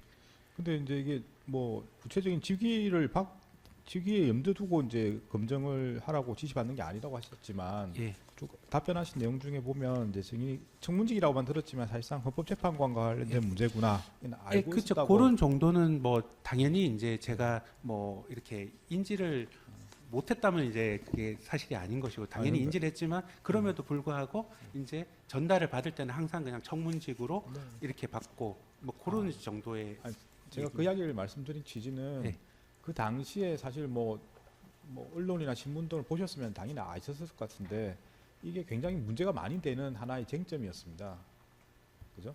그래서 이제 증인이 통상적인 업무라서 기억이 안 난다고 답변하시지만 이게 그렇게 통상적인 업무라서 기억이 안 난다는 사안이 되는 건지 좀 약간 의문스러워서 묻습니다. 왜냐하면 이게 되게 언론에서 문제가 많이 되고 여러 가지 논의가 있고 그런 걸 아실 수 있는 상황이면 증인이 하던 업무 중에서도 좀 특별한 업무일 수도 있고 당시에요. 그래서 특별한 업무라는 건 당연히 맞는 네. 말씀인데 이제 그 업무의 어떤 그냥 하루의 프로세스를 보면은 이제 제가 그 이제 비서관께 이제 그 검증을 시작하라는 이제 지시를 받은 게 뭐 저는 오전으로 기억했지만 결론적으로는 뭐 오후에 통화를 했으니까 보통 지시를 받자마자 통화를 했을 거니까 제가 오후에 이제 했다라고 이제 정정을 했고 그럼 오후에 해가지고 동의서를 그분들이 작성해서 제가 받고 그리고 뭐 사전 자기 검증 질문서를 그 받는 와중에 또 조회도 해야 되고 또 저는 저대로 또 그 검증 보고서도 작성을 해야 되고 이런 어떤 좀 업무가 막 갑자기 이제 막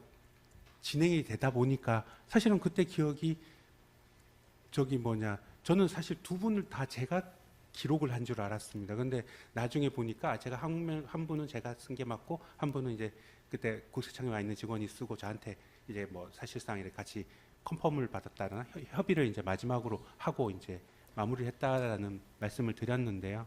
그러다 보니까 사실 그때 너무 막 이렇게 좀 업무가 막 갑자기 막 이렇게 중첩이 되다 보니까 그때 자세한 기억이 이제 나지 않는다 이제 그런 말씀. 예, 다음 질문하시죠. 알겠습니다. 45항입니다. 그 사실 법무부 인사정보관리단이 수행하는 인사검증의 방식이나 절차가 사실 공직기강 비서관실의 자체 검증 업무와 실질적으로는 차이가 없죠. 뭐 자체적으로 한다고 하면 뭐 유사하다고 볼 수 있습니다. 그리고 법무부 인사정보관리단은 서울 종로구 삼청동 소재 그 감사원 별관에 설치돼 있었죠. 예, 맞습니다. 그런데 그곳은 사실 박근혜 정부 때부터 계속해서 인사검증팀이 사용하던 사무실이었지요. 예, 제가 박근혜 정부 때 제가 거기서 근무를 했었습니다. 그 장소에서. 48항입니다. 보안 업무 규정 제36조 1항을 제시하겠습니다. 뭐 이 조문도 지금 수없이 보신 조문인데요. 보시면은 그 국가정보원장은 뭐 사람의 충성심, 신뢰성 등을 확인하기 위해 신원조사를 한다. 이렇게 되어 있습니다. 이 조문에 따르더라도 그 신원조사는 도덕성 등을 검토하는 인사검증과는 원래 그 목적도 다르고 원래 상관이 없는 제도죠. 거기 신원조사 해보서의 이제 일부분이 이제 저희 검증에 이제 조금 참고적으로 사용되기는 했지만 뭐 충성심과 신뢰성 부분은 저희 인사검증의 어떤 그런 취지와는 뭐 크게 막 부합한다고 생각하지는 않습니다. 그리고 검증 보고서에 뭐 충성심, 신뢰성 이런 항목이 별도로 되어 있지도 않죠. 예, 없습니다. 엄밀히 신원조사 요청은 대통령실이 인사검증 과정에서 하는 것이 아니라 그 소속 기관의 장이 국가기밀 취급 권한 부여를 위해서 하는 것이 맞지요. 그래서 저도 지난번에 출석을 해서 말씀을 드린 게 이제 그 비밀 문서라든지 이런 걸 다루기 위한 뭐 신원조사는 당연히 이제 있는 게 맞고, 근데 이제 그런 어떤 목적과 또 인사검증의 어떤 목적, 인사검증의 어떤 그 대통령 비서실에서 하는 그런 부분은 서로 구별돼 가지고 판단할 필요가 있다라는 식의 말씀을 제가 드린 적이 있습니다. 라마 바사는 생략하겠습니다. 보안업무 규정 36조 3항을 제시하겠습니다. 사실 아까 오전에도 그 증언하신 내용이긴 한데, 그러니까 그 2022년 11월달에 그 보안업무 규정 시행 규칙이 개정되기 이전에 각 부처로부터 신원조사 자료를 받아서 인사검증 활용하기도 했다라고 이제 증언하셨는데, 그러니까 예전부터 각 부처에서는 보안업무 규정 36조 3항에 따라 관계기관의 장인, 장관이 소속 공무원에 대해서 국정원이 신원조사 요청해서 받아두는 경우가 있었던 것이죠. 예, 요게 이제 고위공무원단으로 이제 올라갈 때 그 사람들은 이제 인사처 인사심사를 할 때 그 신원조사 해보서를 이제 반드시 이제 첨부를 해야 됩니다. 6개월 이내에 한 거에 대해서. 그렇기 때문에 관계기관, 그러니까 뭐 제가 있던 국세청도 이제 6개월, 그러니까 인사 승진 후보자로 올리기 6개월 전에 있는 신원조사가 이루어지도록 이제 뭐 그때 이제 하는 걸로 제가 알고 있습니다. 그러니까 결국 아까도 그렇게 증언하셨는데, 그러니까 그 부처가 보관하고 있는 신원조사 자료를 제공받아서 인사검증 활용하게 됐다라는 것인데, 그러니까 이 얘기는 그러니까 부처가 이미 갖고 있던 기존 신원조사 자료를 제공받았다는 것이지, 그 인사검증을 위해서 일부러 부처로 하여금 신원조사를 요청하도록 해서 자료를 받았다는 의미는 아니죠. 네, 전혀 아닙니다. 그거는 이제 되어 있는 것 중에 우리가 이번에 인사 대상자로 너희 부처에서 올린 사람이니 그건 이제 인사 보완 목적도 아니고, 그래서 인사에 참고하고자 하니 보내달라는 것이고, 그 사람들은 이제 그 공무원 중에 고위공무원단 낙급 승진이나 가급 승진을 할 사람에 한해서 저희가 요청했고, 만약에 이제 총무직이나 정무직에 올라갈 사람은 당연히 이제 그 거기에서 승진을 할 사람들이기 때문에 부처에서 보관하고 있는 자료들이 있겠죠. 근데 그거는 저희가 요청을 하질 않았습니다. 그러니까 청문직의 경우에는 뭐 기존에 이제 뭐 부처 공무원도 있지만 사실은 그 외부에서 전혀 그러니까 그 부처 경험이 없는 분이 근무 경력이 없는 분이 그러니까 소위 말해서 민간인이 들어가는 경우도 많이 있기 때문에 그런 분들은 기본적으로 당연히 신원조사 자료가 원래 없는 것이죠. 예, 뭐 이전에 한 경우는 없는 것이죠. 예. 49항 생략하겠습니다. 그 앞에 답변의 끝에 뭐라고 하시는지 잘 지금 그 녹취록 좀 위로 가보시겠습니다.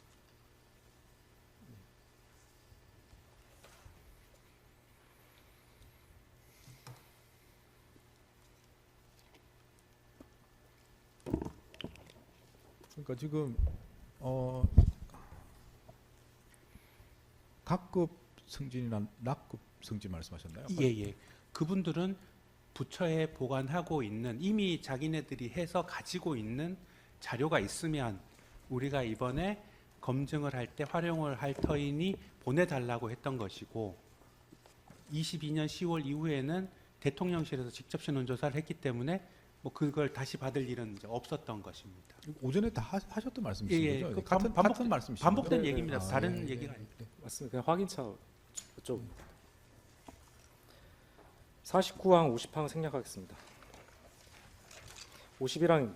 그러니까 인사검증 대상자에 대해서 국정원의 신원조사를 의뢰할지 여부는 그러니까 그 2022년 그때 그 시행규칙 개정 이후를 말씀드린 겁니다. 그 경우 그 이후라고 하더라도 그 의뢰 여부는 전적으로 공직기강 비서관실의 재량을 가지고 판단했던 것이었죠.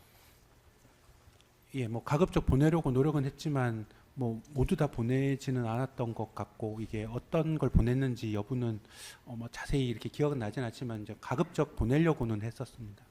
그러니까 뭐 그 판단과 관련해서 뭐 청문직, 비청문직 이렇게 딱 뭔가 구분이 딱 되어 있었던 뭐 건 아니고 그렇지는 않았습니다. 그러니까 결국 이제 국정원 신원조사를 실시하지 않고 검증을 진행하는 것은 마찬가지로 대통령실 행정관인 실무자 레벨에서 개개 검증 상황에 따라서 재량을 가지고 판단할 정도로 전혀 이상하지 않은 자연스러운 업무 형태 중 하나였죠.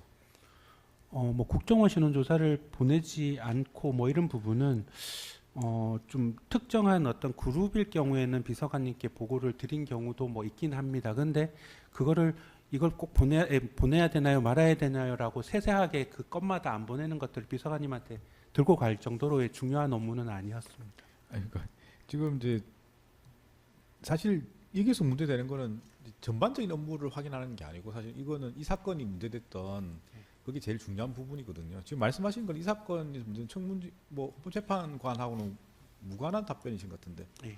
그러니까 뭐 이렇게 비중이 좀 낮을 때는 뭐 그렇게 할 수 있을지 모르겠지만 아까 사후적으로도 이야기하기도 하고 뭐 그렇게 하셨던 것 중에 하나 포함될 것 같긴 한데 지금 이 사건에서는 이게 가능한 말씀이신가요? 그 지금 뭐 같은 이제 헌법재판관자 오전에 저한테 말씀을 하셨던 그 정영식 후보자 같은 경우는 사실은 뭐 그걸 저도 왜 안 보냈는지까지는 지금 정확히 기억이 나지는 않으나 그거와 뭐 유사한 상황이 아니었을까 이런 정도의 정영식 같은 경우도 저희는 계속 한 걸로 알고 있었다는 거 아닙니까? 당연히 지금 하는지 그러니까 업무 프로세스상 이제 하는 건데 네네. 저는 그냥 여기 왜 안 했냐라는 식의 이제 그 저기에 그 뭐지 이렇게 뭐라 저한테 이제 질문이 있어서 아 이걸 안 했구나라고 인식을 이제 한 거. 그리고 되게 이제 이상하게 생각하신 거 왜 안 했을까 이렇게 저는 당연히 한다고 생각하시기 때문에 그렇게 반응을 일반론적으로는 그냥 예. 그러니까 이게 지금 질문을 보시면 뭐 계속 같은 내용인데 인사검증 대상자가 막 다양하기 때문에 경우에 따라서는 이제 뭐 사후 보고를 하기도 하고 생각됐을 때는 뭐 방금은 이제 뭐 그렇게 말씀하시는 건데 지금 우리가 문제 삼고 있는 이런 경우는 해당 사항이 없는 게 아니냐 이 말씀을 제가 이게 뭐 제가 잠깐 정확히 이해를 청문직이고 고위직 같은 경우에 이걸 실무가 레벨에서 재량으로 할지 말지를 정할 수 있는 거냐 뭐 그런 건 그렇게 대답할 아니긴 수 한데 있습니까? 이제 시간이 이제 뭐 굉장히 촉박했기 때문에 그거는 그냥 뭐 일반론적이라면 이제 비서관님께 가서 아 이건 뭐 좀 안 될 것 같다 그냥 빨리 그냥 그거 없이 진행하겠다라는 식의 말씀은 뭐 드렸을 것 같은데 이제 그런 어떤 너 언제 어떻게 그 상황이 기억이 나냐 그러면 이제 기억이 나지 않는다. 이제 계속 저도 마찬가지로 반복되는 말씀입니다. 그러니까 대통령실 행정관, 실무관 레벨에서 재량으로 판단할 문제라는 것은 증인이 사실 누구한테 이야기할 필요가 없는 거고 증인은 그냥 이 사건은 그냥 빼고 하겠다 이렇게 증인이 정한다는 뜻이거든요. 그건 아니지 네, 않습니까? 그렇게 보기는 좀 어려울 것 같습니다. 예, 다음 질문. 근데 그런 얘기를 꺼내는 것 자체가 증인이 먼저 하는 것이지 비서관이 이렇게 하라 저렇게 예, 하는 건 맞습니다. 아니죠. 그거는 비서관께서는 사실은 최종적인 이제 검증 보고서만 보기 때문에 이게 뭐 신원조사가 됐는지 세평이 왔는지 그런 부분에 대한 어떤 인식은 당연히 저한테 뭐 이렇게 이렇게 지시를 하지는 않습니다. 이거 세평 빼고 하세요라는 식의 그런 지시가 아니고 이제 그 실무자가 이거는 좀 시간상 이렇게 좀 뭐랄까 좀 어려울 것이다. 이제 이렇게 정도의 판단을 하는 것이죠. 예, 뭐 다른 취지는 잘 모르겠는데 다음 질문하시죠. 예. 52항입니다. 그리고 대통령 경호처 공무원들의 경우에 그 인사검증을 하더라도 국정원 신원조사 의뢰한 적이 한 번도 없죠. 예, 그거는 국정원 측에서 조금 예, 그러니까 국정원이 아니고 국정원이 아니라 경호처 예. 측에서 거기에 동의를 하지 않았었습니다. 그러니까 근데 이제 공직기강 비서관실이 그런 이제 경호처의 반대 의사를 수용한 거는 당연히 이제 국정원 그 신원조사 의뢰가 법상 의무가 아니기 때문에 당연히 그걸 수용했던 것이죠. 뭐 제가 그 수용에 대한 그런 어떤 그 법적인 취지라든지 이런 것까지는 제가 모르겠고 제가 그때 비서관님께 이제 그 직전 비서관님께 이제 그거는 말씀을 드렸습니다. 경호처에서 신원조사를 조금 받기를 좀 이렇게 못하겠다고 하는데 어떡할까요? 해가지고 그거는 비서관님께서 이제 그러면 뭐 어떤 식으로 해라라고 저한테 말씀을 하신 기억은 있습니다. 그 아까 말씀하신 장상윤, 김용현 이 두 분에 대해서도 그 청문직 검증을 하면서 국정원 신원조사는 의뢰하지 않았던 것이죠. 예, 하지 않았습니다. 그러니까 사실 증인이 이제 아까 말씀하신 것처럼 워낙 이제 많은 인사 검증 건수를 이제 접하다 보니까 기억이 잘 나지 않는 것일 뿐이고 사실 그 외에도 뭐 개개 검증 상황에 따라서 국정원 신원조사를 의뢰하지 않은 사례가 사실 더 많이 있었을 가능성이 있죠. 높죠. 예, 그거는 뭐 지금 정확하게 제가 뭐 개별적으로 기억은 나진 않지만 신원조사 그 대상 건수는 저도 별도로 이제 관리를 하고는 있었는데 현저히 적었던 건 맞습니다. 뭐 현재 적었다는 건가요? 검증 건수에 비해서 현저히 적었다. 원래 대통령 임명직에 대해서만 하기 때문에 원래 적은 게 맞긴 한데 그럼에도 불구하고 훨씬 더 적었다라는 그런 기억 정도는 있습니다. 네, 다음 질문하시죠. 그러니까 뭐 신원조사 요청하지 않았다고 해서 뭐 그게 내부 절차에 어긋난다거나 문제가 있는 것은 아니죠. 예, 저도 뭐 그렇게 인식하지는 않습니다. 또 뭐 무조건 인사검증 시에 뭐 신원조사를 요청해야 된다. 뭐 그런 관행이 있었던 것도 아니죠. 그냥 그런 업무 프로세스 상의 그냥 하나로 인지를 하고 있었습니다. 그러니까 사실은 결국 대통령실에서 이제 국정원에 신원조사 요청한 것도 그 지난 윤석열 정부 출범 이후 관련 규정을 개정해서 최초 시작된 것이기 때문에 사실 관행이라고 부를 만한 것이 생길 시간도 없었죠. 이제 뭐 할 수 있는 법적 근거를 만들었다 정도의 인식은 있습니다. 55항은 저기 이렇게만 여쭤보겠습니다. 그러니까 아까 그 정영식 재판관의 경우에 이제 신원조사를 했는지 안 했는지에 대해서 사실 증인이 좀 기억과 다르다라고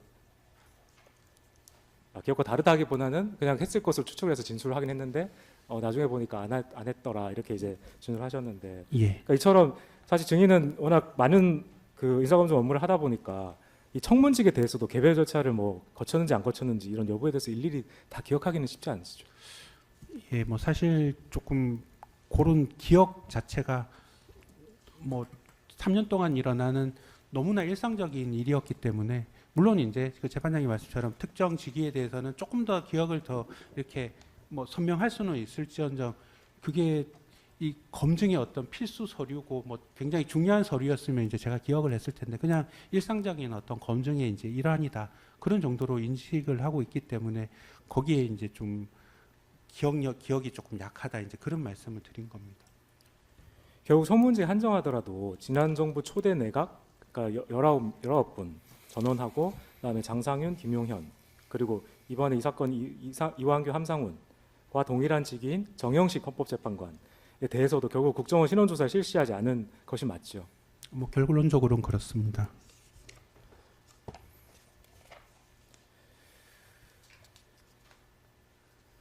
증인이 알기에 공직기강 비서관실에서 인사검증 대상자에 대해서 경찰청을 상대로 세평조회하는 것과 관련해서 어떤 근거 법령이 있나요? 뭐 근거 법령은 없었던 변호사님 죄송합니다. 근데 저희 공소 사실에도 세평조에는 구성 요건으로라든지 법령 위반이라고 저도 판단하지 않았습니다. 이 회신 자료 같은 걸로 굳이 물어보셔야 되는 사항인지. 알겠습니다. 생략하겠습니다. 네, 넘어가죠. 생략하시고 그 몇 번인지 좀 말씀해 주시기 바랍니다. 아, 예, 58번을 예, 묻고 녹취하고 있어가지고 네. 네. 네.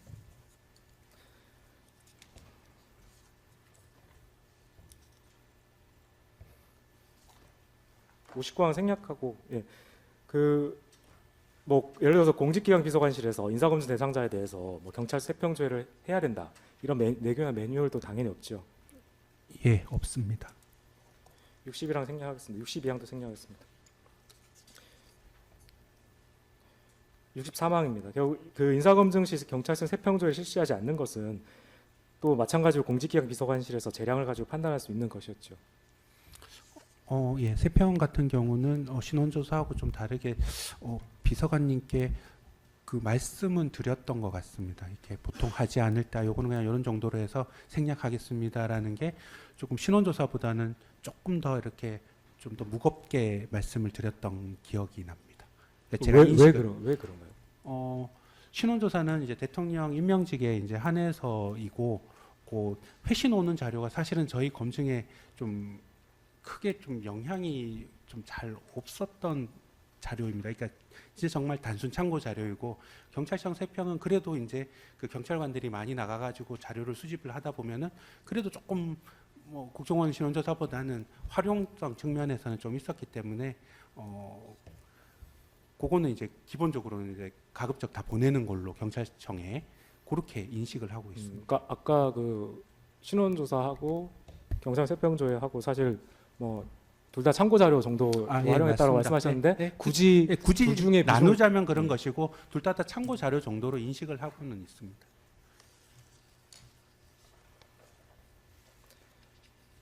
64항으로 바로 가겠습니다.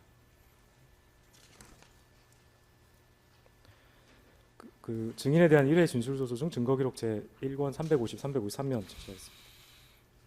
증인 특검조사 당시에 경찰청 세평조회를 실시하지 않은 사례로 매년 실시되는 검사장 인사검증을 예로 든 적이 있죠. 예, 저거는 제가 확실하게 기억이 나기 때문에 말씀을 드렸습니다. 그리고 그때는 검사장 같은 경우는 검찰의 굉장히 고위직이기 때문에 일반론적이면 경찰청에 이제 자료를 보내는 게 맞습니다. 근데 이제 그거는 이제 경찰과 검찰의 약간의 어떤 그런 관계라든지 그런 부분을 비서관께서 고려하셔가지고 요거는 바로 결론을 내리지 않고 한 뭐 반나절인가 하루 정도 있다가 저한테 그래 뭐 요거는 안 하는 게 맞는 것 같다라고 말씀을 주셔서 그분들은 경찰청 세평을 의뢰하지 않은 기억이 확실히 납니다. 그리고 그 인수위 당시 지명 발표된 국무총리 장관 후보자들에 대해서도 경찰청 세평조회를 의뢰하지는 않았던 것이죠. 그거는 제가 뭐 직접 담당한 거는 아니었지만 하지 않았던 것으로 알고 있습니다. 그 앞서 이제 또 언급하신 그 장상윤, 김용현 이 두 분에 대해서도 경찰청 세평조회는 의뢰하지 않았던 것입니다. 하지 않았습니다. 그리고 이른바 그 아까 말씀하신 재검증의 경우에도 아까 말씀하신 재검증의 경우에도 경찰청 세평조회는 많이 생략을 했던 것이죠.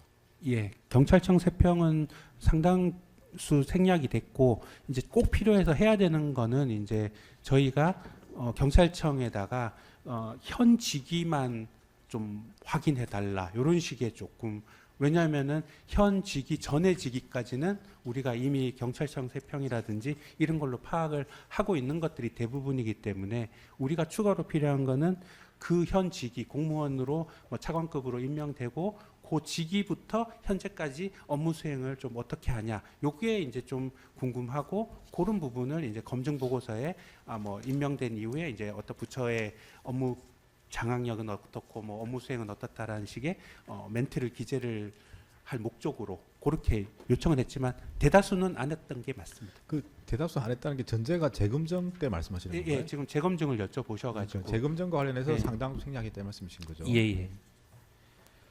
사실 세평조회라는 게 어떤 뭐 정량적인 내용은 사실 거의 없고 뭐 팩트나 이런 정량적인 내용은 없고 대부분 약간 정성적인 내용이 많죠. 그러니까 뭐 그 사람의 어떤 스타일이나 그러니까 업무 성격이나 뭐 평상시 뭐 대인 관계나 사실 이런 약간 정성적인 내용이 주로 많죠. 뭐 이게 좀 섞여 있다고 보시면 될 것 같습니다. 저희가 근데 업무 수행이라든지 이런 거는 이제 굳이 그 세평을 통하지 않고서도 확인을 할 수 있기 때문에 사실상 저희는 이제 좀 정성적인 부분에 좀 활용을 하고자 이제 보내는 건 맞습니다. 65항입니다. 그 헌법재판관 중 국회 및 대법원장이 추천한 재판관에 대해서는 공직기강 비서관실에서 인사검증을 하지 않죠. 예, 하지 않습니다. 강항 생략하겠습니다. 그 이것도 아까 이미 뭐 그 보셨는데 그 헌법재판소 증거선본 259번 헌법재판소 회신 공문을 제시하겠습니다. 자, 헌법재판소는 헌법재판관에 대해서 국정원 신원조사 의뢰한 적이 없다라고 회신을 했고요. 그 증인은 혹시 국회 및 대법원장 추천 몫의 헌법재판관에 대해서 국회나 대법원에서 별도로 그 법무부 인사정보관리단에 대한 인사검증 요청, 그리고 국가정보원장에 대한 신원조사 요청, 경찰청장에 대한 세평조회 이런 걸 거치는지 혹시 알고 계신가요? 일단 뭐 그쪽 자체적으로 하는 거는 제가 잘 모르겠고 저희 쪽에 오는 거는 없습니다. 사실 국회 및 대법원장 추천 몫이나 대통령 지명 몫이나 모든 헌법재판관은 국회 인사청문회를 거쳐야 한다는 점에서 동일하죠. 예, 뭐 일부 차이는 있지만 기본적으로 인사청문회는 거쳐야 되는 걸로 알고 있습니다. 사실 그렇다면 만약 유독 대통령 지명 몫의 헌법재판관에 대해서만 이런 그 절차를 모두 거쳐야 한다고 볼 수는 없죠. 뭐 그냥 대통령 인사권을 보좌하는 차원에서 이제 그 후보자에 대해서 검증을 지시를 받게 되면 거기에 대해서 그냥 검증을 해 왔었다 그렇게 말씀을 드릴 수 있을 것 같습니다. 지금 증인 관련 절차를 모른다는 거 아닌가요? 그쪽에서 어떻게 하는지는 모른다고 예, 하는데 그러니까 그 헌법재판소에서 세평이랑 신원조사 하는 건 제가 모르겠고 네. 이제 우리 쪽에서 하지는 않고 있다. 그러겠죠. 예, 그러니까 예. 그 대통령 몫에 한해서만 한다고 예, 하고 말씀하셨고 나머지는 이제 예, 어떻게 그렇죠. 하는지 지금 모른다는 말씀드린 거는 건데. 대통령 지명 몫에 대해서 이제 검증 지시가 오면 행정관으로서 당연히 그 프로세스를 거치게 된다. 그 말씀을 드리는 근데 겁니다. 지금 질문이 이제 대통령 지명 몫에 한해서만 이런 절차를 왜 거치냐고 좀 묻고 이거 계시는데 그 증인의 생각을 묻는 건데 뭐 생략하셔야 될 것 같습니다. 생략하겠습니다. 이걸 네, 모른다고 예, 잘 아니, 전- 네, 했는데 그걸 아시는 걸 전제로 이렇게 다르다고 부르시니까 69항 생략하겠습니다. 70항은 그냥 바로 물어보겠습니다. 그 피고인 이원모가 증인을 포함해서 공직기강 비서관 소속 행정관들에게 평소 뭐 그 인사 검증에 대해서 뭐 문제가 없는 것으로 하라 또는 문제가 있는 것으로 하라 이런 결론을 먼저 제시한 적이 있었나요? 저도 뭐 가끔 보고를 들어갔지만 그런 식의 이렇게 지시라든지 이런 거는 하지를 않는 스타일입니다. 그냥 이게 그냥 계속 이렇게 의견을 많이 물어봤었던 것 같고 조금 성품이 그냥 좀 이렇게 많이 상의해가지고 좀 하는 그런 스타일이었던 걸로 기억을 합니다. 그 2025년 4월 7일 이 해당 지금 사건에서 문제가 되는 그 이완규 함상훈에 대해서 인사검증을 이제 진행해달라고 그 이원모가 증인한테 얘기할 당시에 그 뭐 피고인 이원모가 미리 결론을 정해놓고 뭐 검증을 대충 하거나 뭐 거짓말을 꾸미라는 취지로 받아들여진 부분은 전혀 없었죠. 저는 그런 기억은 전혀 없고요. 그때 그 특검에서 저도 말씀을 드렸지만 제자리에 이제 그 자료를 주시면서 신속하게 진행해라라는 정도의 말씀은 있으셨고 그래서 제가 김모 행정관에 가서 이제 좀 빨리 해야 될 것 같다라는 식의 전달은 뭐 당연히 했을 것 같고요. 그래서 그 다음에 이제 뭐 그런 정도인 것 같습니다.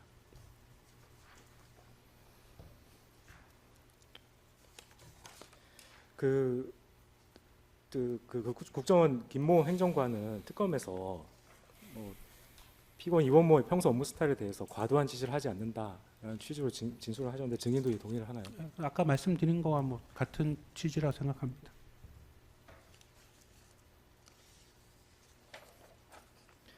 라마항은 생략하겠습니다. 자, 이완규, 함상훈 이 두 분 모두 재산 공개 직위에 있던 사람들로 그 재산 관계가 모두 공개되어 있는 사람이었죠. 예, 그 공개된 자료 저희가 그 관보를 다 출력해가지고 검토를 했었습니다. 그러니까 결국 이제 이완규, 함상훈 두 분 모두 그러니까 일반 소위 말하는 민간인 대비해서 검증에도 별로 나올 것이 없는 사람 또는 검증이 용이한 사람이라는 것을 검증 업무를 해본 사람이라면 누구나 첫눈에 짐작할 수 있는 사람들이 맞죠. 이완규 후보자 같은 경우는 인수위 때 자료가 있었기 때문에 조금 검토는 좀 수월했고, 그 함상훈 후보자 같은 경우는 재산이 그렇게 많거나 뭐 이런 좀 이슈가 있는 분은 아니셨습니다. 그러니까 제가 여쭤보는 건 첫 인상을 여쭤보는 거예요. 예, 그냥 처음 뭐 지시를 받았을 당시. 처음 지시를 받을 때는 사실 뭐 제가 그렇게 뭐 그분에 대해서 뭐 자세히 파악을 하고 있는 건 아니어가지고, 다만 이제 관보를 이제 출력해가지고 이제 좀 느낌을 저희는 이제 조금 한번 이렇게 생각을 보통 하는데, 그때의 느낌은 아 이건 뭐 그냥 큰 직원 없는 분이구나라는 정도의 그냥 기억 정도는 있습니다.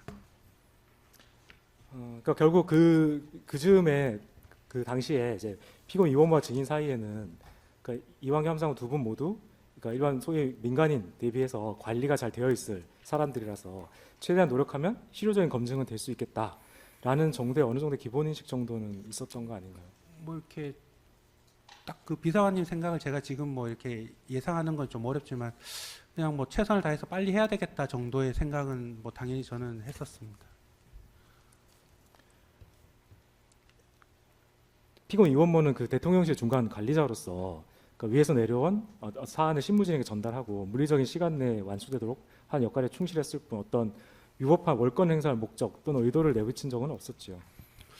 그러니까 뭐 검증 결과라든지 이런 부분에 대한 어떤 그 기한 신속하게 진행하라라는 그거 외에는 제가 특별히 막 뭐 어떤 말을 듣거나 그런 건 아니었습니다. 이렇게 밤늦게까지 사실 했던 것도 이제 나름 이제 그런 어떤 좀 어떤 신속이라는 거기에 이제 조금 그걸 이행하고자 이제 열심히 이제 했던 거지.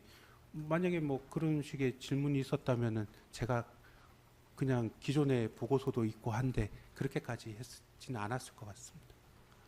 그러니까 이거는 그 증인의 당시 받은 느낌을 여쭤보는 겁니다. 그러니까 예. 재판장님 차항은 좀 제지시켜 주십시오. 증인에 대한 너무 명백한 의견을 묻는 내용 같습니다. 아니 근데 특검은 의견 많이 물어보셨으면서 저희가 의견 물어보는 건 굉장히 하나하나 다 따지시는 것 같습니다. 재판장님 네, 아까도 세평조회 답변을 아까도 하시는- 세평조회 네. 관련해 가지고 예, 네. 아무 그 공소장에도 관계가 없는 내용이다 이렇게 했는데, 공소장을 보면요, 국가정보원의 신원조사, 경찰청의 세평조회 등 자료를 전혀 확보하지 않은 채 이렇게 계속 공소장에 뭐냐면 인사 검증을 거쳤다는 근거만을 남겨놓는 방법으로 이렇게 제가 있고요. 그다음에 공소장에도 이제 그 당사자들이 여기 증인도 포함해서 세평조회는 생략하겠다 이렇게 보고했다. 뭐 그렇게 또 공소장에 써 있고요. 뒤에도 명백하게 그 국가정보원의 신원조사, 경찰청의 세평조회 등 자료를 전혀 확보하지 않은 채 이렇게 다 쓰고 있습니다. 근데 그 내용을 증인 신문 과정에서 자기 특검에서 안 했으니까 이걸 할 필요가 없느냐 그러는데, 이렇게 명백하게 돼 있는데도 그거를 갖다가 그런 식으로 마치 그냥 그런 걸로 이제 여기 제가 이렇게 다시 한번 얘기하지 않았으면 마치 그런 것처럼 지금 진행이 될 텐데, 그렇기 때문에 이 부분은 네. 좀 증인을 끝까지 얘기를 듣고 그 다음에 뭐 재주심을 통해서 해야지, 자꾸만 중간에 증인의 기억이나 이런 게 흐름이 아주 단순한 단어로 변경되는 그런 거를 의도해서는 안 되고 전체적인 흐름을 보면서 사실은 사실을 파악을 할 필요가 있지 않나. 그래서 끝까지 좀 증언을 들어보시는 것이 저는 바람직하다고 생각합니다. 일단 그 차항은 대답을 하셨다고 봐야 될 것 같습니다. 따로 물어보실 필요는 없을 것 네, 같고요. 그리고 사실 차항은 사실 왜냐하면 이 증인도 그 직권남용 소위 말해서 피해자이기 때문에 당연히 피해자가 어떻게 받아들이는지 이거는 범죄에서 굉장히 중요한 요소라고 생각을 합니다. 물론 이제 뭐 방금 말씀하신 것처럼 사실상 뭐 어느 정도 답변을 뭐 하시기는 생략을 하셔도 상관없을 것 같고요. 생략하시고 그 일단 좀 쉬었다 하시죠. 시간이 좀 돼서. 알겠습니다. 뭐 증인께서 보시면 아시겠지만 이 사건에 대해서 지금 뭐 양측에서 많이 다투고 계십니다. 그래서 이제 뭐 반복되는 내용도 많고 하긴 하지만 좀 뭐 다들 필요하셔가지고 묻고 계시기 때문에 좀 그 부분은 뭐 이해하셔야 될 것 같고요. 네, 좀 부족하지만 네. 기억나는 대로 최대한 예, 예. 성실하게 답변 드리겠습니다. 상황이 좀 그렇다는 걸 이해하시고 제가 보니까 오늘 지난 거 보면 아마 또 한 번 더 나오셔야 될 가능성이 많을 것 같습니다. 그래서 말씀을 드리는 겁니다. 그래서 일단 아니 뭐 이거는 제가 좀 주제 넘는 얘기일 수는 있는데 이게 뭐 녹화도 되고 그래서 사실상 저도 주위 분들한테 이제 전화 연락을 받고 있어 굉장히 압박감을 느끼는 건 사실입니다. 그리고 이게 이제 정해지고 나면 그 동안에 제 업무 수행이 거의 불가능할 정도입니다. 그래서 뭐 제가 이 재판장님의 그 말씀을 거역할 수는 없지만 좀 이렇게 최대한 성실하게 답변을 드릴 터이니 좀 이렇게 좀 신속하게 진행을 해주시면 어떨까라는 간청을 좀 드립니다. 예, 사실은 오늘 질문 내용 중에 한 많이 생략하셨습니다. 이야기하셔가지고 생각 방금 조항도 사실은 또 반복되고 사실 이게 이제 그 성실하게 네. 답변 드리겠습니다. 예, 그래서 지금 오늘 두 번째 나오셨는데 좀 상황이 그렇다고 제가 미리 좀 말씀을 드려야 될 것 같아서 그래서 많이 다툼이 있는 부분들이 있고 또 뭐 양쪽에서 다 확인하고 싶은 게 많으신 것 같습니다. 그래서 이제 좀 시간이 많이 좀 걸리고 있고 좀 그런 부분에서 좀 양해를 좀 해달라고 말씀을 드린 겁니다. 네, 예. 알겠습니다. 잠시 휴정했다 하고요. 예. 4시 10분에 진행하도록 하겠습니다. 잠시 휴정하겠습니다. 네.